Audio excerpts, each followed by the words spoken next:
所以各种各样麻烦。好了，这个兵哥刚刚已经讲了，他真正过来的时候，其实雨已经变小了，对，已经变小了。那所以还好，但是上个礼拜上节目的时候有没有被淋到？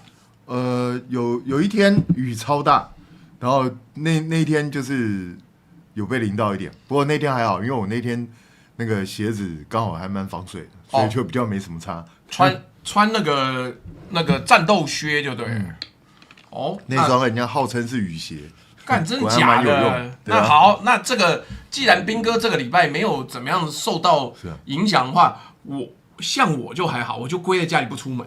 对啊，那就最好。反正不出门就不会有事。那所以怎么样，兵哥你怎么看这一波的雨跟政治上的攻防啊？没有，老实说啦，就是下雨嘛，雨势如果大了超过你的排水标准，就一定会淹水嘛，这个没什么好讲。但是我觉得很有趣的就是，他们现在因为内湖淹水，所以他们全部猛打蒋万安，说他做的不好干嘛？当然蒋万安做的好不好是另外一回事。那不管嘛，反正我又不需要帮，我又不因为。是啊，你看我没有必要去帮他辩论。吗？而且据当地里长说，确实好像有点疏失啊，就是他那个抽水站好像没有预先开启啊，到后面才开。那 OK， 这就有问题，就是要检讨嘛，这没什么好讲。那反正检讨他检讨啊，对不对？我是市民的，关我屁事啊。是啊，那问题是，又不是只有台北淹水，台南、高雄、屏东全部都在淹啊。等等，这个东西我一定要先讲一个北兰的事情。什么叫北兰事情？就是竟然南部已经有网友讲说，我们高雄跟台南淹的水是清澈的水，是吗？你们台北市民羡慕吧？你们新竹市民羡慕吧？这是污浊的水，你们不是啊？我的意思说，我小时候出生的台湾没有这么智障啊，怎么现在变成这个样子？不是，你要讲出来有人信才行啊！高雄全部都是清澈水，都没有黄泥，都没有这些沙石，都没有其他这些脏东西。也许他们那个色盲可能看不到，怎么有这种东西？以前还要靠到处看灾，然后看完了，那不然是怎样？对啊，我就觉得很奇怪。然后还有人说啊，水莲又不会淹在水里头，它本来就在水里头，东西又不会淹死。其实你们这是搞不清楚状况，鱼在水里头都可能被淹死，你知道吗？因为那个溶氧量低就会死，不然如果照他们这样讲，鱼在那个溶氧量低水里面不会翻肚哦。是啊，你去看被污染，它不是中毒哦，它是整个水的含氧量变低，它就死在水里面，因为缺氧啊。是啊，然后还没完，这个真的不懂，就是这些键盘侠、水莲啊，或者你甚至说莲花都好。这些本来长在水里，但你长时间淹着，它也烂啊。是啊，你真的以为它长在水里就不怕？看我真的觉得，但今天呢，因为我认真的整理了兵哥过去一个礼拜关心的事情，难得我有开场诗，让我朗诵一遍给兵哥听，叫做一盘龙珠任他香，内外两本各自忙，白衣青衣镜头暖。红帽头颅炮声扬，转盘桌上排宴席，内参帐里见惊慌。募兵阴间谁肯入？今宵冷树说端详。一开场为什么是龙珠呢？我来解释一下，兵哥。他妈的，我正常不应该先讲到龙珠的，但是因为很莫名，兵哥不是跑去吃炸龙珠对不对？那哪一家店？那个在那个东湖那边。对，东湖那边是有一家叫丰盛水产，对。我没去过，你怎么跑到东湖那么里面的地方？对，他已经快要到龙山陵了，对啊。那你从那边录完影，然后你就砰走过去，对。干是急行军是不是？没有，就刚好跟朋友约在那边，因为我朋友住那。好，来，这个兵哥在前几天脸书贴一张照片，说第一次吃到这么大颗的龙珠。对啊。那龙珠有多大颗？超过这么大一颗。这么大？对啊。超过这么大，我来的时候，我下来，我想我有点这个东西吗？我什么时候点了花枝丸？老板送的，是吧？没有，老板我点龙珠，我以为是那小颗龙珠，就没有那么大一颗。我问老板说：“这你确定这是龙珠吗？”干是不是从隔壁偷来搞完的？他说是深海鱿鱼的。我跟你讲，我为这个去查资料，因为我的 AI 很北蓝，我贴那个图龙珠，他说。干那就火龙果啊！妈得怎么北蓝？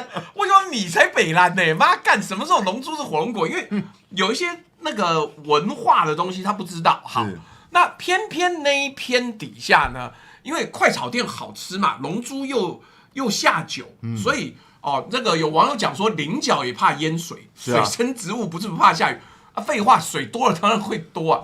就方恩格就来留言，你有看到方恩格留言？我没有看到。我跟你讲就妙，因为方恩格是我的那个朋友，所以他留的时候，他那个东西会跑到前面。好，我们来看看方律师呢怎么样子启发我们这些美国次等殖民地的男人。他留了一句话叫做：“以后有更多美国货啊，又大又好吃又便宜，请直接感谢川普。”干，我不知道，妈，一个吃素的犹太人律师为什么会忽然间丢高来留言？斌哥没看到那个对不对？我先没有看到。告诉你，请问你觉得是什么状况？这跟那有的关系是什么？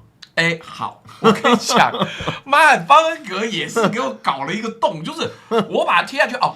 网友可能不知道啊，龙珠就是那个鱿鱼的那个嘴，就是它的鱿鱼不是一大只，对不对？它这边有一个嘴，你把它拔下来，是啊，那叫龙珠。好，结果我为了方恩格这个屎烂留言跑去查，来，我们先科普解释一下，那个龙珠在加工上是独立分切的。是啊，是啊，这个我之前都不知道啊，我以为是运到市场之后再来拔，不是，由于一捞捕，甚至可能在船上啊是要立刻分解，它单独把嘴取出来，单独冷冻。市面上卖的龙珠是已经取出来的300克、800克一整包的纯鱿鱼嘴，是，也就是只要进工厂或者是在不是邮局啦，看在那个船上的时候，它就切了。早期是被当废弃物丢掉的，对，那本来是割下来之后就丢掉，结果到90年代，云林跟嘉义才有入菜。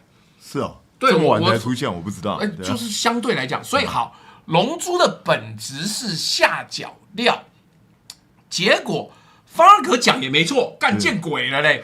方恩格说，台美贸易协议里面，美方确实有对台湾开放海鲜、龙虾这些品项的优惠市场准入。是，好，那这样子，我们就假设方恩格没有瞎鸡巴讲，所以我个人对他吃素。还管我们吃龙珠？对啊，他不吃素的吗？他吃素的啊，而且我跟你讲，礼拜一的时候如果雨大，他说他就不来了，因为方恩格不防水，各位，方恩格淋到雨可能会融化。但好，这个怎么样呢？就是你觉得这个方恩格讲话有道理吗？不是你确定那是美国来的吗？对啊。我个人觉得现在应该还不是。是啊，我觉得应该不是啊。签约之后还没开放。是啊，所以那个应该是我们本来就会有一些远洋船啊，它会捕鱿鱼啊这些东西。什么智利啦，什么南美啦，那种一去都很久，一去都大半年了。对，就回不来。是啊。好，这个我来再多解释一下。没想到方恩格误打误撞，看我明天如果见到他没有融化在我那个办公室门口的话，我就要跟他讲。一整包800克的龙珠是好几百只鱿鱼，是，就是你抓上来然后啵啵啵啵啵，那没有人会为了卖龙珠去抓鱿鱼，所以这个被丢掉的东西后来就跟台湾人一样，我们的那个台积电也是被人家丢掉了，是啊，那所以严格来说，方恩格没讲错，那方恩格所说的东西其实是未来有可能真的发生的，因为就像猪脚一样，对美国来讲，猪脚也是它的下脚料。对啊，因为美国人不吃猪脚，因为他觉得踩大便很恶心，所以某种程度，据说有一些地方的特产猪脚，这个不是台湾的猪脚，非常有可能啊，因为台湾没有这么多猪啊。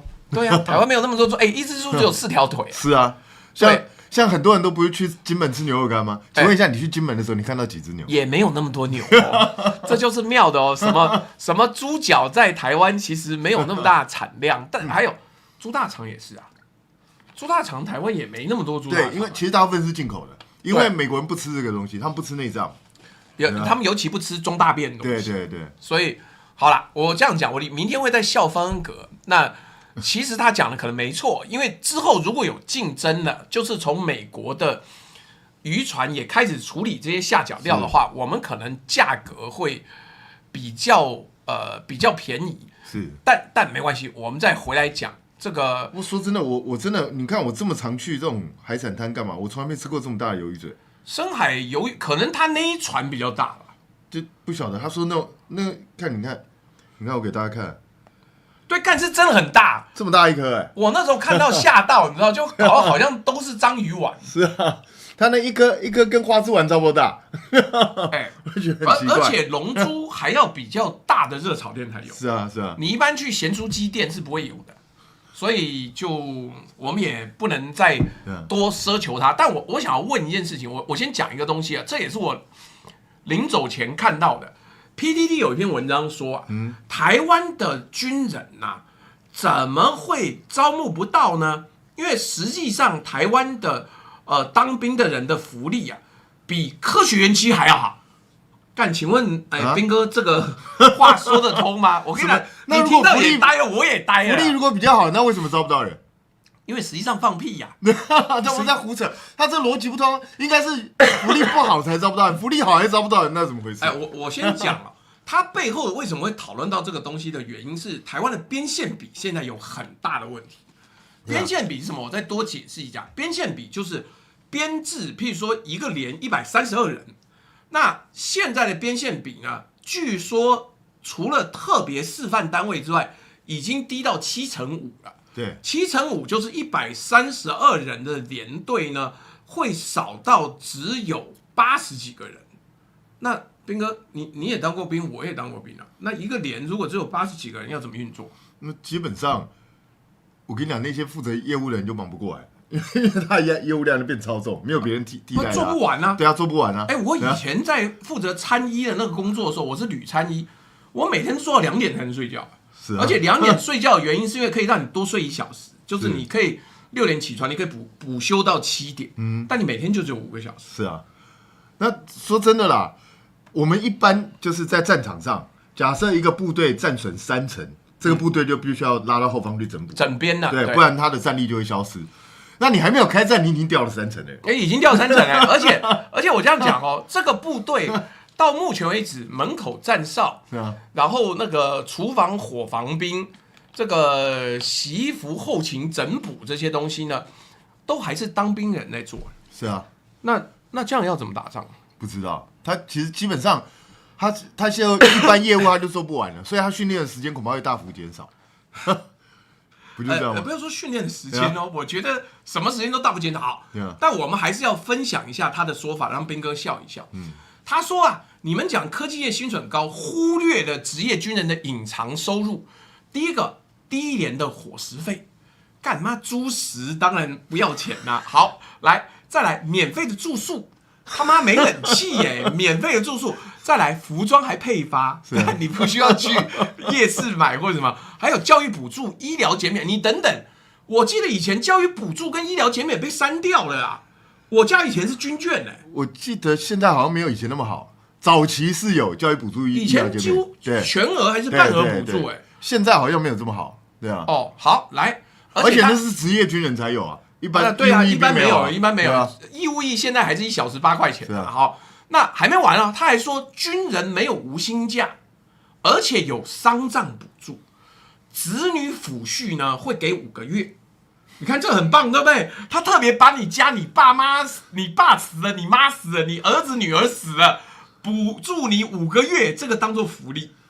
他说妈，科学园区没有给这个福利，所以还加上军保，好几个月本俸啊。如果你本俸是4个月，你儿子死了，发你20万了。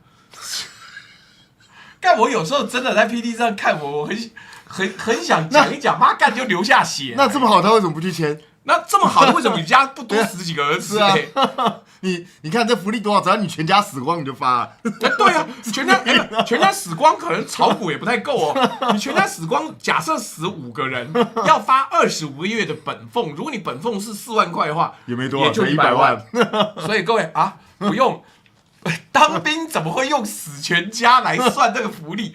我跟你讲，很北蓝。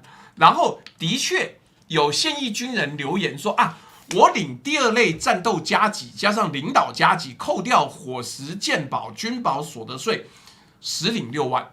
那如果你清心寡欲，吃营区、睡营区、水电都用营区的，存钱速度确实可观。但是，兵哥，请问当兵，你当兵的时候觉得最烂不要说最烂，就是最不划算是什么？不是，基本上当兵就是一个非常枯燥无聊，而且为什么人家都叫他阴间，就是因为真的莫名其妙，到处都是鬼啊。对啊，你就是每天在那边混日子啊，然后每天在那边混吃等死啊，就是这样的啊，然后业务永远做不完啊，永远就是这样子啊。我那时候要负责快2000人的那个晋升跟休假的业务，而且你是24小时待命哦，你跟那个竹科比起来，他也24小时待命，你也24小时待命，但是你不紧急召回，有军法判你啊，而且你完全没有生活品质可言啊，不是吗？你又没有娱乐，有没有？基本上他休假的时间也很少。你现在连拿那个 BB 枪射小兵都要被刑法送办是啊，然后每天担心要死，然后长官又会欺压你，那现在兵又没事在那边弄你，你兵也带不动，对啊，然后官也不听话，那所以而且我跟你讲，他妈这个讲的我都不知道他到底是反串还是怎么样。他说大家不用担心，军人没有赚钱，他没有帮国家赚钱，所以台积电为什么可以开400万薪水？因为你一年帮公司赚4000万。那军人在和平期间对财务报表来说只有消耗没有产出，所以他说你不能跟台积电对比啦。我开给你，为什么开死人抚恤就是这样子？那如果这种概念，那平常时间是不是干脆不要军队啊？对啊，照这样讲，如果你用这种左派说法讲到最后，没有必要军队啊，要个屁军队！那我们干脆取消军队啊，这样不是最省钱？因为他没有产出哦，对不对？那到底在说什么？那整个政府组织是不是全部废掉？政府组织都不是在赚钱啊，他负责花钱啊。而且没有，你应该这样讲。现在一律说要怪蓝白砍预算，但他现在没有赚钱，是蓝白砍预算。那蓝白砍预算呢？你说这个为什么没有办法淹水，没办法补助？因为蓝白砍预算。那你说你原来就有什么8年8000亿或者什么东西的那个淹水的疏通啊，这个建洪水相关的设备啊，就可以沿用啊。他说没有，因为我们有新的预算，有1000亿。他在胡说八道，3月就已经通过了，因为就是怕你治水啊这些东西会遇到困难，所以3月就已经过了。就过了之后，卓荣泰把它放在桌子上，就没签。他不送啊？对啊，他不送案啊。那请问一下，都已经给你过了，你说不要，你说一定要跟其他人一起过，你才要过，说不然违宪，我不知道这违什么宪。没有啊，他就是想要斗争你啊。而且更重要的是哦，原来是要加薪的，原来是要给军人加薪，但也不过。是啊，所以我觉得台湾最奇怪的就是，你又天天告诉我要打仗，然后你也知道兵源不足，可是给军人加薪你不要。我真不明白，我不知道是什么这个东西，难道民党政府不能就顺着蓝白说，那我就加？是啊，反正又不是他出钱呢，又不是他出钱，对啊，他在紧张什么？但他就不要啊。对啊，我也觉得很奇怪。但请问这个战术思考到底是怎么搞的？然后一直把国防预算提高，然后不愿意帮军人加薪。不，他只要买武器，买了武器之后呢，没有人用啊，谁他妈去射安都瑞尔的那个无人机？谁他妈射红准火箭弹？谁他妈射刺针飞弹啊？没有人啊。是啊，7:5的边线比，其实我觉得重赏之下必有勇夫嘛。现在边线比这么差，你如果加薪，每个人加3万，你相不相信报名的人一定比较多？一定啊，有啦，或者是躲债的会来，因为短时间可以赚到很多钱，就跟那个捕帝王蟹的船一样啊。对不对？你死亡率高达40%，但是每年都有很多人去捕帝王蟹，因为赚很多，你只要活着离开，你就现赚几百万、400万起跳。杀头生意有人做嘛，就是这个样子啊。因为那些冒险，因为他们对他们来说，我搏命搏一季，我回去我就可以混半年，对啊，不用工作，对他们来讲就是这样的。那不是嘛？问题是台湾现在的兵呢，不但你就算爱国去，也没有学到东西，而且都在浪费时间，割草、刷油漆，然后洗厕所洗装备。我先讲一下芬兰哦，芬兰的役期是半年到1年，1/3以上的时间在学实弹射击，芬兰刀跟工兵产。瑞士呢，21周实弹射击的发数很多，而且那个枪可以带回家。对啊，瑞士可以自己带回家。奥地利6个月，主要练单兵战术跟轻兵器使用。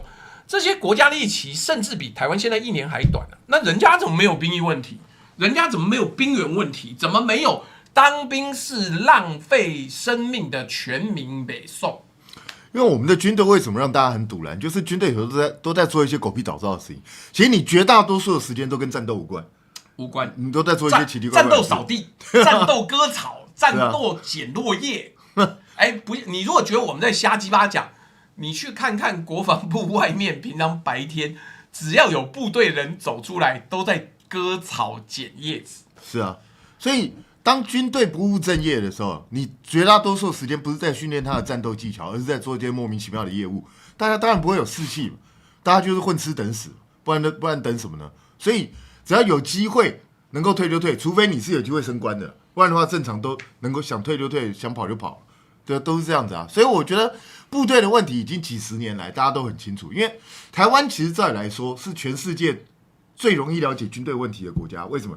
因为多数男生当过兵嘛，对，所以大家都知道军队里头在干嘛。可是很奇怪，就是这一些当年也当过军人的人，结果呢，他一退伍之后去当官了，整个思维就完全不一样。弱弱相残呢，废话，他现在不用再回去当兵了。去问顾立雄要不要再回去教招，他都不用啊。所以不好意思，我们两个也都除役了。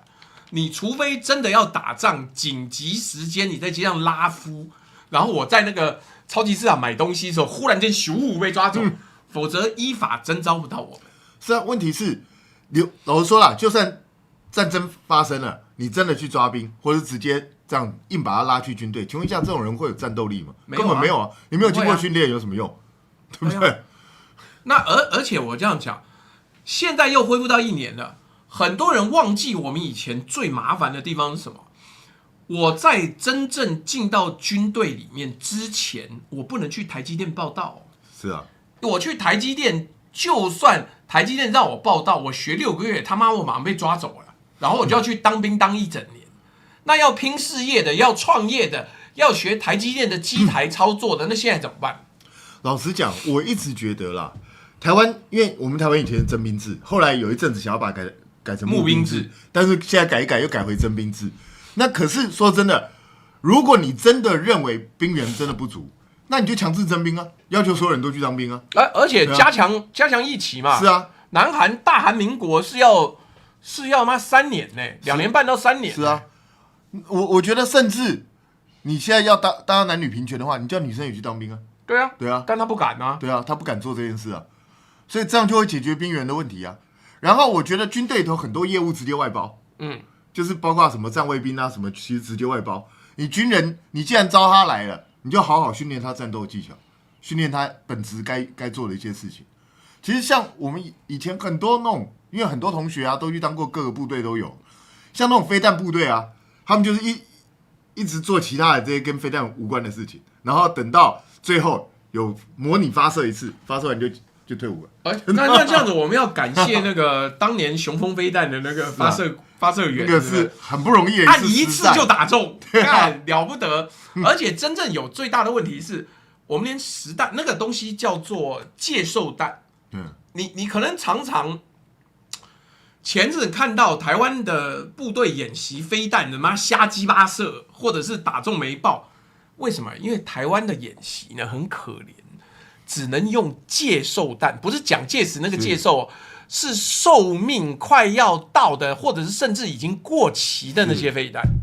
帅将军就讲过啊，说他们那时候因为要省钱嘛，都是把这些介受弹拿出来打，然后常常要不然就不会激发，对，要不然就是突然间炸掉，或者是射不出来。对啊，什么怪事都会发生。不是，那其实很危险。美国基本上借零或者是借售的就丢掉了，就销毁了。结果台湾还要讲，还要用了之后也没有东西可以讲，然后最后影片出来，干国际桥牌社的导演说他儿子很高兴兵役改1年，那不然你去当10年，你不要再跟我在那边瞎鸡巴讲了。那你觉得1年很长很棒，那你去当10年，你不要每次要拍电影要募资的时候就说我儿子好爱国，不是好爱国当10年、啊，那就叫他去当志愿役啊，干嘛当义务役？对不对？干嘛当义务役？干嘛拿来？但是又要募款啊，人家就老干这一招，好不好？那所以我觉得这真正的问题，其实在于我们的训练就不够，因为我们连买到的飞弹都不够，连训练弹都不够。哎，那个这个刺针飞弹是它的那个装置是射掉1次就1支没有了。对啊对啊，它里面要有什么高压弹还是什么东西装填，那你射掉了就没有，好不好？那射掉就没有，那我们根本连飞弹都不够，你是要敢怎么讲？其实我说真的啦，就是这个政府的思维很奇怪，你花了大钱去买一堆无人机，去买这些刺针飞弹、标枪飞弹，还没收到，不好意思，大部分还没收到。第一个东西还没来，第二个来了之后你没有人，请问一下怎么操作？谁操作？你要有人，而且训练的时间还要够哦。我跟各位讲，不好意思，我还没有吃晚饭。这个，这是我们带货的那个云林海口台西乡烤玉米。你去现场买，他也不卖，你一次要买4大箱。哦，是哦，对，4大箱是多少？40包还是什么？但所以赶快，我们大概剩1周就要卖完。就是飞弹训练哦，它基本上要开班队，因为我以前是参一，所以我知道你要开那个训练梯队，人要凑齐，是才去上课。那开不齐呢，就是3个月之后再开。所以一直转，有很多飞弹部队的兵是进去之后。排不到啊，没办法学，那就根本不会射飞弹啊。是啊，所以你连基本训练都没有，这个部队怎么可能会有战力？所以我一直觉得很奇怪，就是其实训练有几种方式。你说台湾现在基本上没什么实战经验，其实有一种做法是什么？你知道？你就派部队到别人的战场去实习。但乌克兰不要你啊，而且乌克兰很容易死我怕我们的人送过去。半天回不来，然后只剩一半。其实大家不要看这样子乌克兰战场其实各国的人都在那边，大家都在看，因为在看战争的最新的演化啊，要学习新的战技技术技巧。老共一定也派去，俄罗斯更不要讲。有人家自己老共最新的蓬勃的消息是，他接受俄罗斯跟乌克兰人训练，是教他们用无人机。对啊，所以在战争的技巧是不断在进步了。我们现在天天跟人家讲说要买无人机，请问一下，你没有经过实战的演练，没有直接知道战场的变化，然后你也没有人去操作，请问一下，那无人机买来干嘛？根本没用其他不用讲啊，最近台湾不是跟那个安都瑞尔很好嘛？是啊，就那个头发卷卷。安都瑞尔在乌克兰是没有人要买的，因为他们的总参谋部说，俄罗斯只要用 KU band 的干扰，全部都不能射。对啊。那不能射，我们买来干嘛？妈，你觉得俄罗斯的电子干扰是比解放军要烂吗？他就跟解放军的能力，基本上还比解放军差一点点而已。结果在俄罗斯的干扰之下，乌克兰的买的这个安都瑞尔的无人机不能飞，那结果台湾买一大堆。我就不懂啊，那个在战场上被实战淘汰的东西，我们买来干嘛？我讲一句实在话，你要去买安都瑞尔，你干脆不如去买什么？你去买大疆的来改，我觉得都还比较好。而且我不懂人家乌克兰也是买大疆的来改，俄罗斯也是买大疆来改，为什么台湾不能买大疆的来改？我就不懂了。对啊，人家都不怕机密或外泄，就我们怕。对啊，我觉得很奇怪。我跟你讲，什么台湾有卖无人机去乌克兰，你去查《纽约时报》，这个东西你不提就算了，《纽约时报》写很清楚，说台湾卖无人机去乌克兰其实是转一圈。就是我们跟中国大陆买无人机零件之后，组装或者是用零件的方式卖去乌克兰，乌克兰还没有要你台湾玩整机的零件跟完整的无人机，他买的都是你从中国大陆来的零件，因为中国大陆没有禁止或是制裁卖给你，结果你台湾就变成人家转手洗产地的地方。所以我那天看到我们的无人机厂商还在那边吹说什么啊，我们这个无人机卖得多好多好，而且我们是飞鸿供应链，大家都非常看重，好了不起。那天不是民视那边讲说，你看我们好棒棒，那个中国要哭了啊！他为什么要哭？为什么中国这么容易哭呢？他说我们去那个欧洲那个波兰那边展览，3天就卖了15亿，中国要哭了。可是你拜托民视，你自己去查一下资料好不好？3天15亿，你以为很多啊？中国大陆1年卖多少？你知道？中国大陆现在无人机的产值1年是7900亿。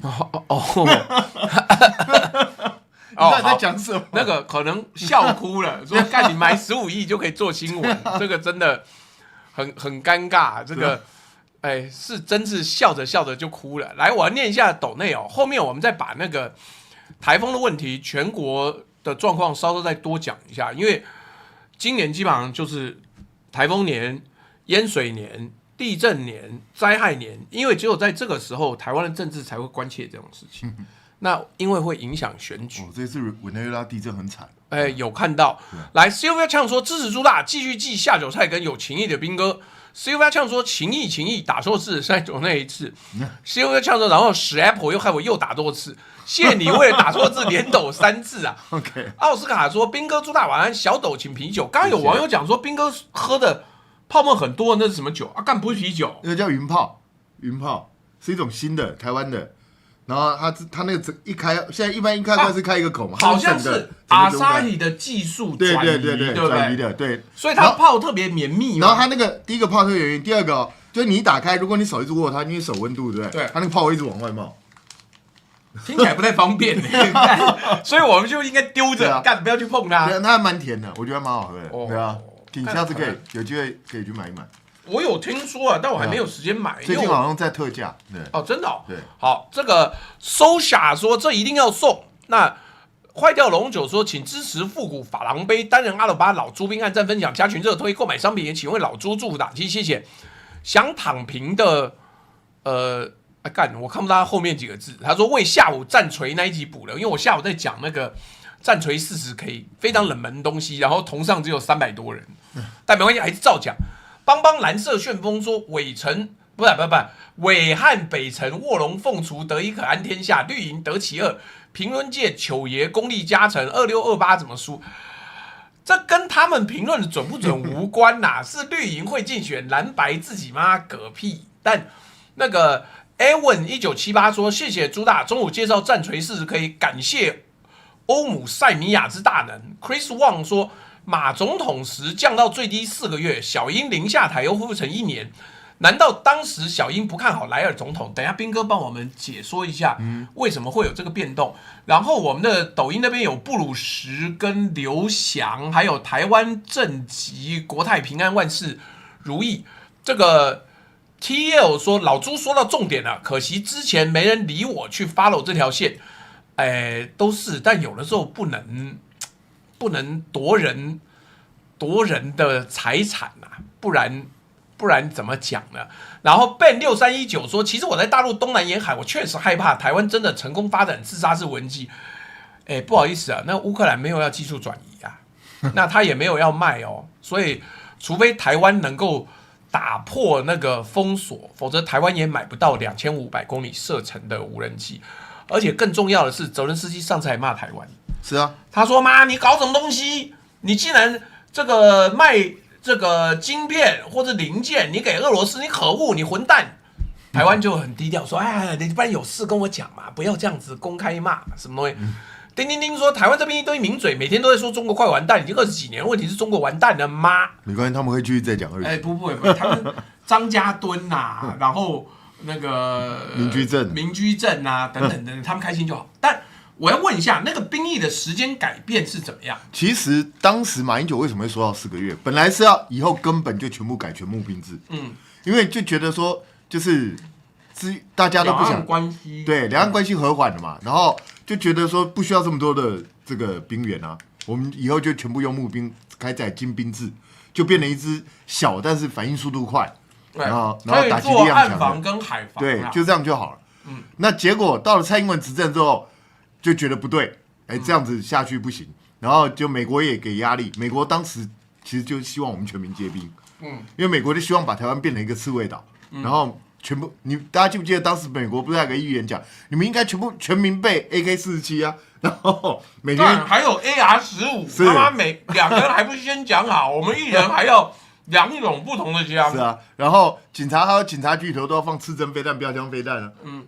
这个以本地的那个警察的操守呢，很有可能马上就卖给兄弟，马上就有了。对，兄弟可以勒索在那个桃园机场外面驻守就好。所以我觉得这个就是整个态势转变，美国现在就希望台湾走向全军事化，然后请注意哦，美国的策略是什么？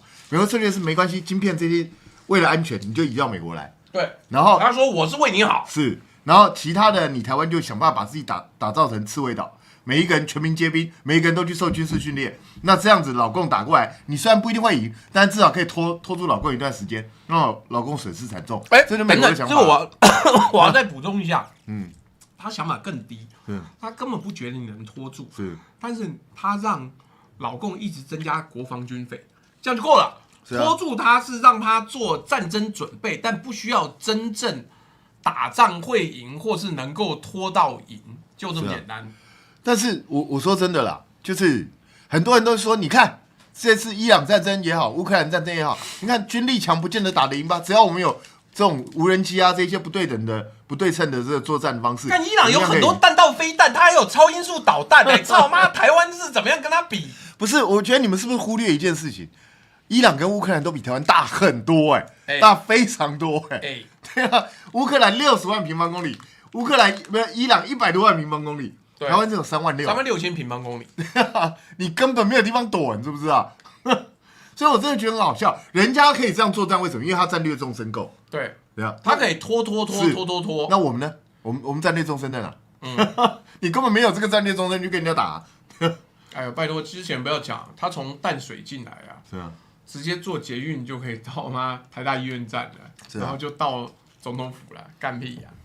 所以我们最近看到北京。不是那个什么中国尊大楼被小飞机撞，然后大家都在嘲笑说，你看号称多强，什么铜墙铁壁，首都防卫圈根本也不行，被突破。当然，老共这个绝对有检讨的必要，因为那边不应该能够让小飞机飞过去。那你应该是全面禁航区才对。对啊，其实天安门30公里范围内全部都是禁航区。对啊，那怎么还飞进去？这就是老共自己要去检讨。可是请注意哦，台湾连禁航区都没有。我们台湾禁航区只有小小一点，就总统府那附近。但台湾的厉害的地方是我们不准直升机飞，所以没有那么多可以飞的跟小飞机。坏掉龙九说15亿不是欧洲订单，是厂商预计有15亿商机，被政府一报就变成收15亿订单，典型的出口转内销。我跟你讲，这个我们的政府就很喜欢吹牛，像最近那个。芒果不是卖到欧洲去吗？讲的跟真的一样。巴黎，结果那个厂商还说没有，这个跟政府没有关系，是我们自己洽谈了很久才送过去的。跟政府一点关系都没有。那怎么我们的代表处不断上新闻，不断发新闻稿，那厂商就是被直接吃豆腐吗？是啊，那当然了，还有补助啦，他要补助运费啊。干补助运费有个屁用啊！但是大家自己去想想看嘛，那么贵的东西。1公斤卖60欧元呢，将近60欧元，你觉得会有多少人买？买不起啊！米其林餐厅可能都买不起。是啊，所以我真的觉得这很夸张。那个一听就知道是没有量的东西嘛，然后那边吹成那个样子。不是我这样讲啊，各位如果真的懂的话，我跑去问了一些农业相关的专家，他们说的很简单啊。第一个，那就是进一个精致市场。是啊，那精致市场呢？你说有没有米其林餐厅在那边进货？当然有，就跟你。东西卖到北农去，台北的米其林餐厅也有跟北农进货嘛？是啊。可是问题是，真正要大量的，因为法国有很多的前法属殖民地，什么象牙海岸啊，什么刚果之类的，不管这个我背不起来。他们是热带，他们有种芒果，是啊。甚至连天气再热下去，最近不是有新闻说巴黎妈热要死，我朋友都说他想要一直上班不想回家，因为家里面没冷气。然后他办公室热到41度，因为法国人不太喜欢装冷气，不是他就是很不方便，是啊，很不方便。那所以，我觉得是这样讲，就是我觉得东西可以卖到国外去，不是不好的事嘛。但是你把它讲到好，我好像运了一柜又一柜，400-500公斤的东西，连一个。柜子都装不满你要知道，你是跟人家拼柜它不是用传送，它是空运的。对啊，空运的能运多少？你告诉我，而且空运多贵，大家自己去想想看。听说它1公斤光运费就250块啊，就是跟你坐飞机一样啊，就是你坐机票，你就是这样子啊，就跟神像出巡一样嘛。那你就抱着，然后坐在飞机上，你运过去，差不多也这个价。这就跟吴英明，大家记不记得吴英明在那个当北农总经理的时候，他有一次不是。说我们要去帛琉推销台湾水果，坐飞机去，然后每一个人随身带了一堆水果去那边。你等等，帛琉没有很多人可以吃水果啊？他帛琉总共才2万多人。对啊，他根本就没有市场啊，没有什么量啊。你运过去又贵了个要死，有什么意义？根本没有意义啊。那个一听就知道白做工了。而且很多卖到那边去之后，又是台湾人跑去吃。是啊，也就是台湾人去吃了之后，在帛琉把它转化成大便拉走之后，什么都没带走，又回台湾。是啊。其实那个芒果，后来人家去查，其实果农没有赚到什么钱，果农就是一般产地出产价。那为什么价钱会变那么贵？就是因为运费，然后他又要淘汰掉一些不适合的，那就坏了嘛。对，然后你还要，各位，那个冷链的学问很大。是啊，如果你今天是一个大量，你像之前我们不是凤梨要卖到日本去，你看今年讲不讲？是啊，好，没关系。你一个大货柜的凤梨哦，光是预冷要冷很久。是啊，因为你在那个大热天底下踩，堆起来之后中间是热的。你把外面都冷到降温到5度 C 什么6度 C 之后，中间还10几度，那这个运出去就死了。是啊，所以那个是因为中间耗损量很大，然后它中间成本又很贵，又要冷链又要空运，所以到那边才变得比较贵。可是真正赚钱是谁？不是台湾人，法国人赚钱。对啊，因为他把它卖的那么贵啊。对啊，那而且台湾卖过去，台湾这些卖过去的厂商也没亏，因为政府有补助。对啊，就是这样子啊。补助完呢，还有网友讲说，帛琉的总人口约为1.7万人，而台湾人口最多的里是高雄市左营区的福山里，人口高达4.5万人。是啊，其实那个叫会什么？那个不是说叫会数人，会数人其实比我们里长大不到哪里去啊，因为我们很多里都比他人口多。就是啊，那算了，这个也不用多讲，我们也没有要笑他。但斌哥，我们接下来淹水政治学还会发生什么事情？其实你看他们为什么全部都专注在台北市内湖的淹水，就是因为希望你不要去注意台南、高雄、屏东在淹水。可实际上，我跟你讲，我最近看新闻，我觉得黄伟哲蠢蠢欲动。是，就忽然间黄伟哲出现了很多什么我是台南人啊，然后新闻媒体说嗨啊，他治水真做得太好啦，真是太棒啦，然后段子上面一堆人夸。那问题就是后来昆山又淹水了，昆山大学外面又变成昆山水上乐园。不是你明明淹的乱七八糟，这到底要吹什么？你们是认为那边的人都看不见啊？这真的很夸张，我觉得很离谱。当时还没有淹，所以他们想说可以冷静的。可是我绝对不会吹这个牛，为什么？因为气象报告都告诉你很快就要淹了嘛。是没错，这一定知道了。因为我跟你讲，台南有些地方说真的，它淹水你也不能完全怪。它就是低，它地势就是低嘛。对，它有一些其实以前就是海，而且它这个水一高，它就整个被淹过去。它以前就是港啊，对啊，1府2路3艋甲嘛，府城。就他直接接港了啊，那这能怎么办？但是问题是我是觉得住在当地的居民这么多年几十年来，然后都没有人去帮你解决这个问题。我真的觉得我们不是没有花钱去治水，不是什么8800亿前瞻预算什么乱七八糟一大堆，你每年花这么多钱到底花到哪里去？不知道。对啊，而且那些地方我跟你讲，台南、高雄有些地方是每年必淹水，只要一下雨就淹水，从无例外。当年韩国瑜就是这样起来的，就是高雄一阵暴雨，5000个天坑就起来了。那现在还要再来一次这样吗？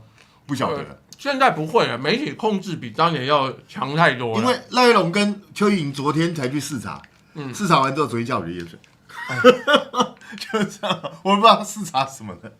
你看，喵喵咪说昆山科技大学那一区以前叫鲤鱼潭啊。对啊。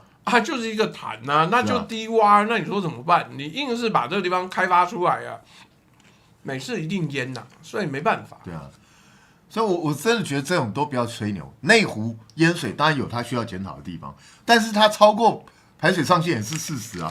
超过上限也不淹，真的太大。对啊。但我今天下午的时候，我在那边想说去尿尿，忽然间外面就疯狂宇宙这个大直这边。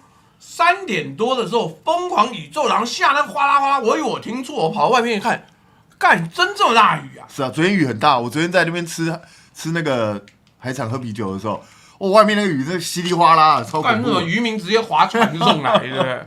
对啊，所以那个雨大成这样，你没有办法，你不淹也不可能啊。没有，台湾如果这种瞬时雨量大到一个程度，哪里都会淹啊！他妈沙漠也会淹，好吧？但是我觉得听苗博雅他们真的很可笑。他说你骗人，明明他那个就是超过上限那个里他没有淹水，可是他旁边的里没有超过上限就淹水了，所以这是你人为的问题。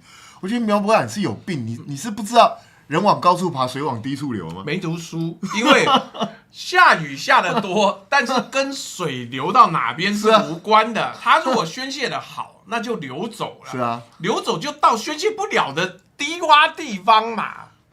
我真的觉得奇怪，他是连基本的地理都不懂。那个嘛，跟意思里说，听说连塔克拉玛干都有洪水。对啊，因为洪水是什么意思？洪水就是大量的雨下来之后没有办法宣泄。是啊，那能宣泄表示你相关的宣泄的技术或者是你的水道做得好，但不能宣泄，刚怪谁？要怪蒋万安是不是？所以塔克拉玛干沙漠淹水也要怪蒋万安哦。不是我觉得这很好笑，就是台湾的，其实我跟大家讲，台北市的防水系统已经是全世界名列前茅了。很少有地方的防水效率这么高了。我们是每小时可以排这个78到88公里。对。但是呢，很多人就说，那你累积的雨量没有那么多。其实不是，你知道，人家真正做气象，人家是每10分钟看一次。因为你有的时候，你看起来好像它整体没超标，可是它在那10分钟之内，可能蹦一下下了雨集太多，中那个区域下了，所以短时集雨量没办法。所以不是单纯用数字去比就可以比出来，你要看实际发生的状况。而且台北原来就是一个湖是啊，台北会淹水，其实一点都不奇怪。大家如果记得的话，以前很多人的房子，他们一进去的时候，他不是直接建在地面上，而是先建一个台阶，有点像高脚屋。对，为什么要这样弄？就是因为以前会淹水。你看民生社区那边很多房子都是这样建的。对啊，就是因为以前只要我小的时候，只要一下大雨就淹水，我家那边也是一样。都一样。我家那边还没完。对啊。台风来淹水。是啊。我们就住圆山那边。台风来淹水，然后夏天的时候呢，不下雨就缺水，我们还要去路边打那个不叽不叽的 pump 去弄水，然后到后来还要消防车来灌水。对，那所以台北市你应该这么说。水退的算快了，是啊。那但是我跟你讲，柯文哲讲那个什么海绵都市，那黑都给拱，那个没有用的。当下雨下到这种程度的时候，全台湾哪里都淹，你下在马桶里面，马桶都满出来。我跟你讲，海绵都市它也是有个容纳的量嘛，你超过量它就淹了。对啊。然后我觉得高雄当年最白痴的是什么？他不是弄了一大堆蓄洪池，对，然后说蓄洪池要做生态公园，就要在里头装水。哦。那这个是不是你在里头装水，它就没有蓄洪池的作用了，不是？对，它被装满了水就不会再流出去，流进去又再加上去啊！我就觉得这些人脑袋怪怪。你明明知道雨季要来了，这个时候这些蓄洪池你就要把它水抽干呢，不是吗？不是啦，海绵都市跟海绵体都市是这是两回事，有点大调。海绵体都市可能要问梁文杰，这个我们其他人帮不上忙，好不好？梁文杰最近在健身呢。他又在健身哦。对啊，他这秀啊，在那个脸书上面，他在拉那个单杠啊，对啊。下面是不是有一个人含着什么东西？没有。不是，怎么忽然之间在说大家不吃凤梨世家之后就开始跑去健身了？不晓得，他说他现在只能拉3下，目标10下。我都不知道干，我们真正问他在干嘛？之前搞健身不是才有人被骂那个？我们现在跑去当大使的林长佐，是林长佐，全部人都水深火热，关在家也不能出门的时候，他说我练出8块肌来了。操妈！你是民意代表，你不去巡查，你不去这个到处探勘明末，你他妈练出8块肌。问题是他练出8块肌，结果他不用当兵。不是，他可以练出8块肌，但是他却不去当兵。是啊，所以这人到底在干嘛？问题不是需不需要当兵，而是你根本就没有那个意愿要当兵嘛。然后你他妈就叫我们冲，叫我们打。这个乙说兵哥晚安，支持目标，芒果真的很赞哦。各位芒果，我们大概再卖1个星期就没有了，因为什么？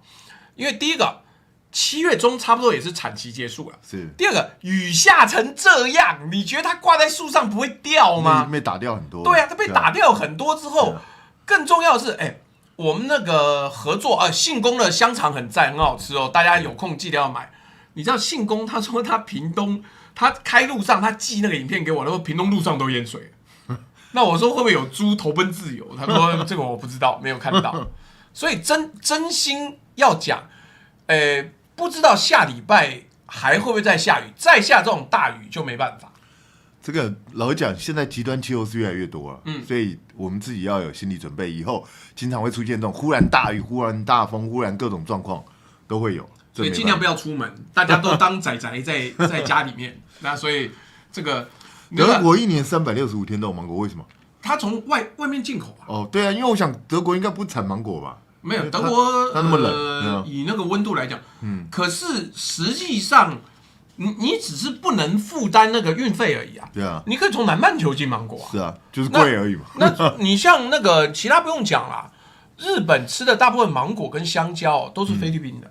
可是日本前一阵遇到一个问题啊，因为它没有那个石化工业的石脑油还是什么东西，所以没办法催熟。是啊，所以香蕉它基本上是全绿的，然后从那个菲律宾运过来，结果运到之后没有石化产物可以催熟，现在日本的这个香蕉变成一个很大的问题。那所以什么我改卖芒果干有，我跟你讲哦，屏东那边在跟我讲说要不要卖芒果干，我说随便你啊，你今天如果不能够大降价，你要卖芒果干就要看大家吃不吃了。芒果干有时候我觉得太甜，就跟我坦白讲，台湾的农民改良实在太厉害。我以前有机会，我还会吃那个凤梨世家或者一般的世家，就后来两个状况，第一个买不到，我现在去那个市面上我买不到凤梨世家，因为它不是很好放。第二个，它太甜了。哦，现在凤梨世家已经过产季，凤梨世家4月就没了。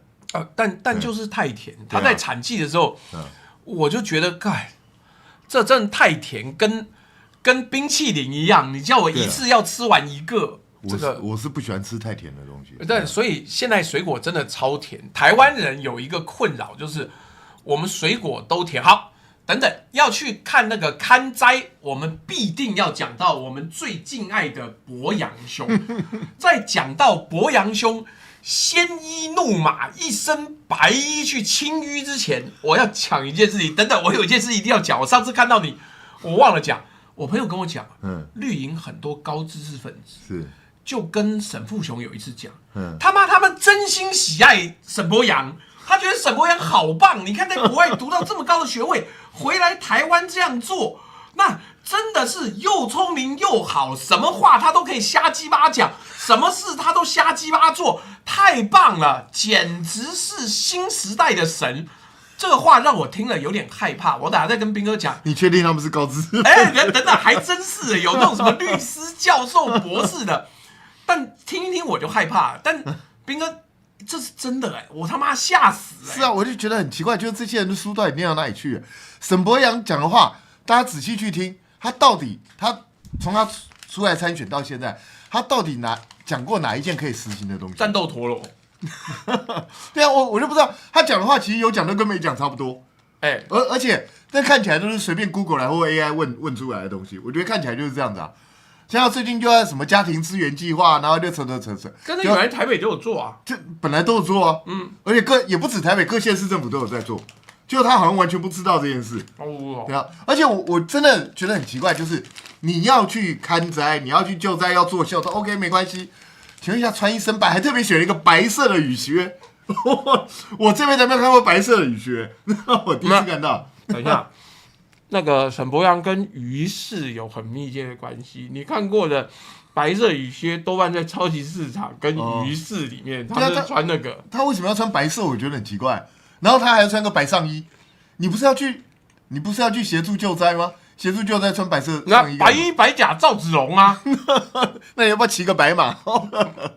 然后他说他很低调，好低调。结果现场有高嘉瑜在，那低调什么？现场还有媒体记者在，低调什么？然后他自己登在脸书上，那到底在低调什么？我都不知道。不是，我跟你讲，那沈伯洋被弄成这个样子，我很担心28年是他跟赖清德搭档选总统。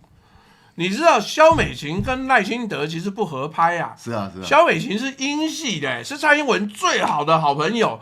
你现在说还要跟他搭档，我觉得赖清德不得了。所以这一局我看到现在就是沈伯洋，我不要说他德不配位，而是他受到的关注跟力捧远超过一个台北市长的模式啊。可是问题是，这些人是真心捧他吗？我一直很怀疑耶。我每次都觉得吴思瑶好像是故意在害他。吴思瑶本来是该他出来选，但他死不出来，所以他现在一定要全力害死那个出来的人，下一次才轮到他。因为吴思瑶今天也在那边讲很好笑，你看我们沈伯洋比1999还棒，那个有一个什么一个铁棍还是哪里丢在那个承德路往圆山的方向，结果呢打1999给台北市政府，台北市政府都没来处理，结果沈伯洋一知道之后，立刻就派团队去那边把那个铁棍捡起来。他有一个专门捡铁棍团队。那我真的觉得很奇怪，吴思瑶你忘了那个地方是你的选区，那你之前干什么去？为什么要等到沈伯洋来捡？那不是很奇怪吗？所以我都觉得吴思瑶根本是故意在害他，搞不好是吴思瑶丢人，他去剪。哎，你们大家不要剪，不要剪，团队不要剪，要等沈博阳来。没有，因为他现在已经被吹到一个举世闻名，然后所有人都觉得他超棒的。你看，而且他之前，我真的想到就头痛。他之前做了很没有统一性，或者说跟选市长没有关系的设定。大课长就是玩游戏氪金，不停的氪，然后还会玩战斗陀螺，还要办无限城论坛。请问这个跟台北市长选举到底有什么关系？不是我们硬是要笑他，我们没有要笑，而是他讲的不知道在干嘛。一身白还叫低调，然后说为善不欲人知，结果所有的绿媒都报道了。对啊，就这个低调到不低调到全世界都知道。民视新闻说低调做实事，默默做事，真正下去帮忙民众。那怎么会出新闻呢？是啊，是吗？记者偷偷的潜伏，我就躲在水里。我看到了，偷拍，啪，然后说沈博阳还把我们驱走，说不可以，不要靠近，不要抱我。这干嘛？等等，我觉得这个人设是不是又改了？是啊，不然以他以前那个状况。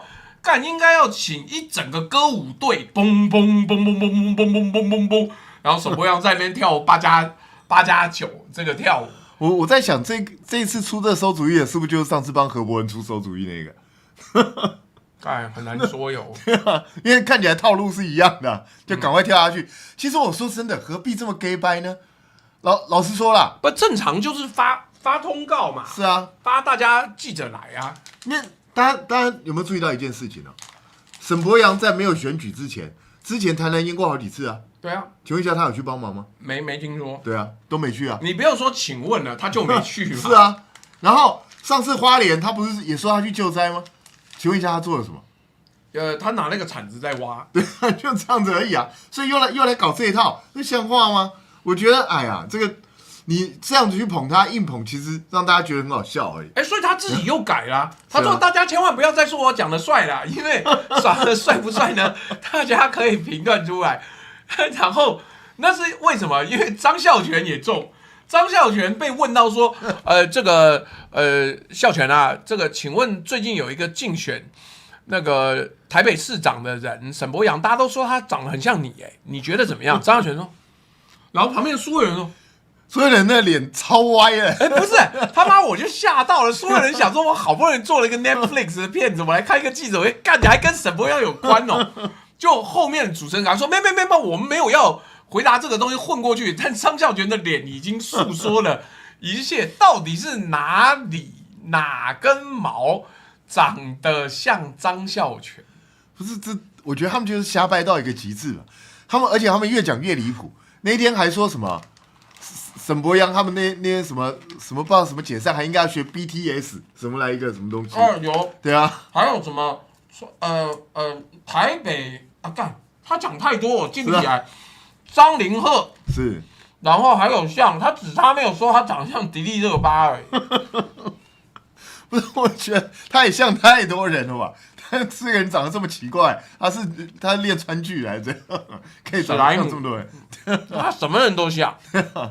所以我真的觉得，其实在我看来正常捧一个人不会这样捧，然后他们一直这样乱捧，其实我会觉得民进党是不是他们自己都把沈博阳当个笑话在看，所以每个人都觉得蛮有趣的，这样乱搞。他搞成这样子有一个问题，显然是他们不懂大统领在想什么。是啊，校长显然是很强硬的要推他，是，结果底下人搞不清楚到底为什么要推这个人，所以对了，网友整理一下，像裴勇俊、像张凌赫、像木村拓哉，是啊。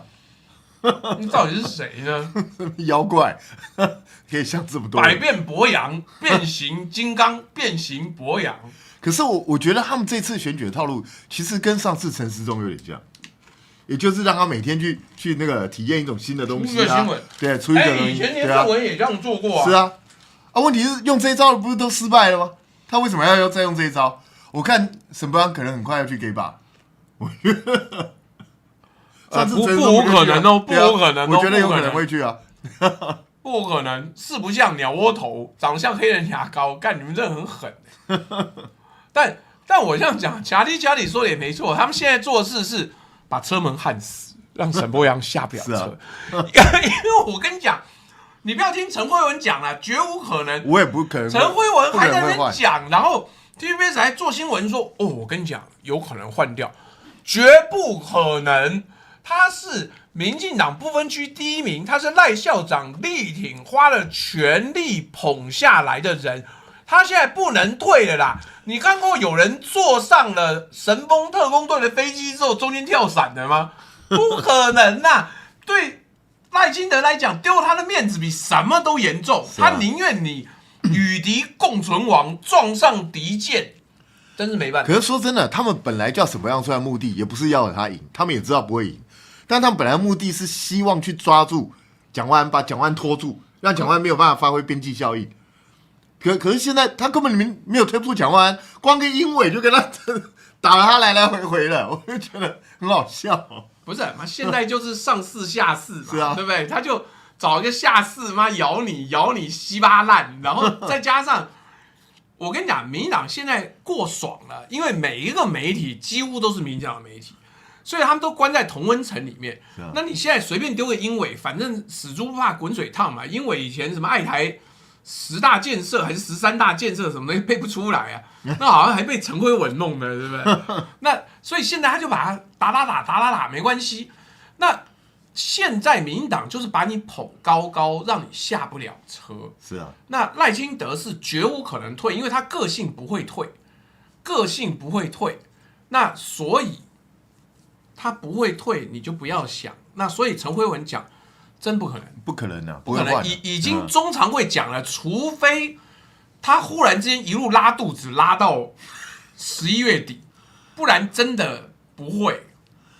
所以人家说什么赖玉龙啊，这个沈伯洋会被换掉，我告诉你都不会，一定会选到底，因为没有什么理由不让他选到底啊。不，他就没有人换了嘛。啊、如果等一下我们会讲高雄已经校长一路把他推到底了。是啊，他都推到底了，现在还能够动摇他的领导统御的威信吗？说不好意思哦，我错了，我当初把你们这些人都打掉之后，其实我错。好，而且中间还有一个更好笑的事情，我还有准备，就是好像不知道参加什么活动同台，然后出去蒋万安握手跟沈伯洋讲说加油，是，就后来怎么出一个新闻说，就是蒋万安在跟空气握手，他没有看着我的眼。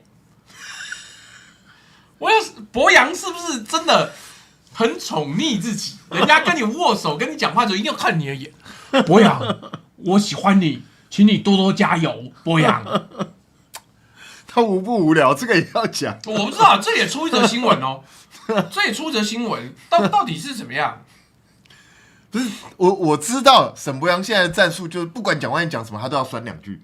可是你酸这个毫无意义啊，完全没有用。人家那顶多就是蒋万安瞧不起你嘛，那就这样啊。然后呢？那就实际上你跟他民调差很多啊。蒋万安瞧得起你，代表他的选人风格有问题，好不好？你民调连人家一半都不到啊。对啊，这真的很鸟啊！会不会跌破李英元防线啊？有可能。而且我跟你讲，这个干网友真的很鸡巴。他说看起来沈伯洋法力在他的卷发上面，所以他一弄成直发之后就失去法力了。其实我说真的，他剪成直发，我觉得有点错误。为什么？因为他以前卷毛的时候辨识度比较高，对人设的问题。对你现在把它剪掉之后，看起来就也不是丑，但就是普普通通，没有什么记忆点。我觉得这个对他其实不见得是好事。哎呦 ，Angelica Wang 说，之前不是有一堆人说赖会转向，只有欧老师说不期待他要改变。我跟你讲，你不要想了，那个是呢，有某一个卖鲜贝的人，常常一厢情愿觉得哦，台湾要转向了，哦，两岸关系要正向了，但从来不会，不好意思，从来不会。赖清德是绝不会退，绝不会改，绝没有办法转弯的。他的刹车拆掉了，他的方向盘拆掉了，他只剩油门，甚至他排档杆都没办法打 P 档哦。所以你都不要想改或者是怎么样，都没有。他一定会一路站到底的。那我们就看这个闹剧一路看到底吧。反正沈伯洋在是好事啊，因为他每天会帮我们提供很多新话题啊。对啊，就讨论他就够了。没关系，我们就笑他就够了。啊、好，所以讲到这里呢。我们这一位穿着白衣低调做事的沈伯洋呢，在受访的时候还讲，农产品是全台湾的事情，如果当市长会协助所有农民行销到没有政治前提的国家，让台湾水果面向世界。我不知道什么时候台北市长变成一个这个什么农产协会的总负责人呢？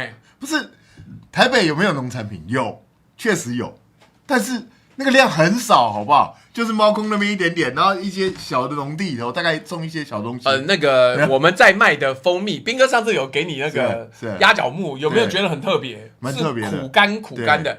像这个还是新北的，不在台北，不好意思，是那个平溪呀那个地方的蜂蜜。各位如果有空的话，赶快买，好吧？我们最近有啦，北农总经理啊，但北农总经理不是沈博阳啊。是啊，而且北农的农产品又不是台北的，那个是从各地来的，从全台湾各地来的。是啊，所以我这到底在讲什么？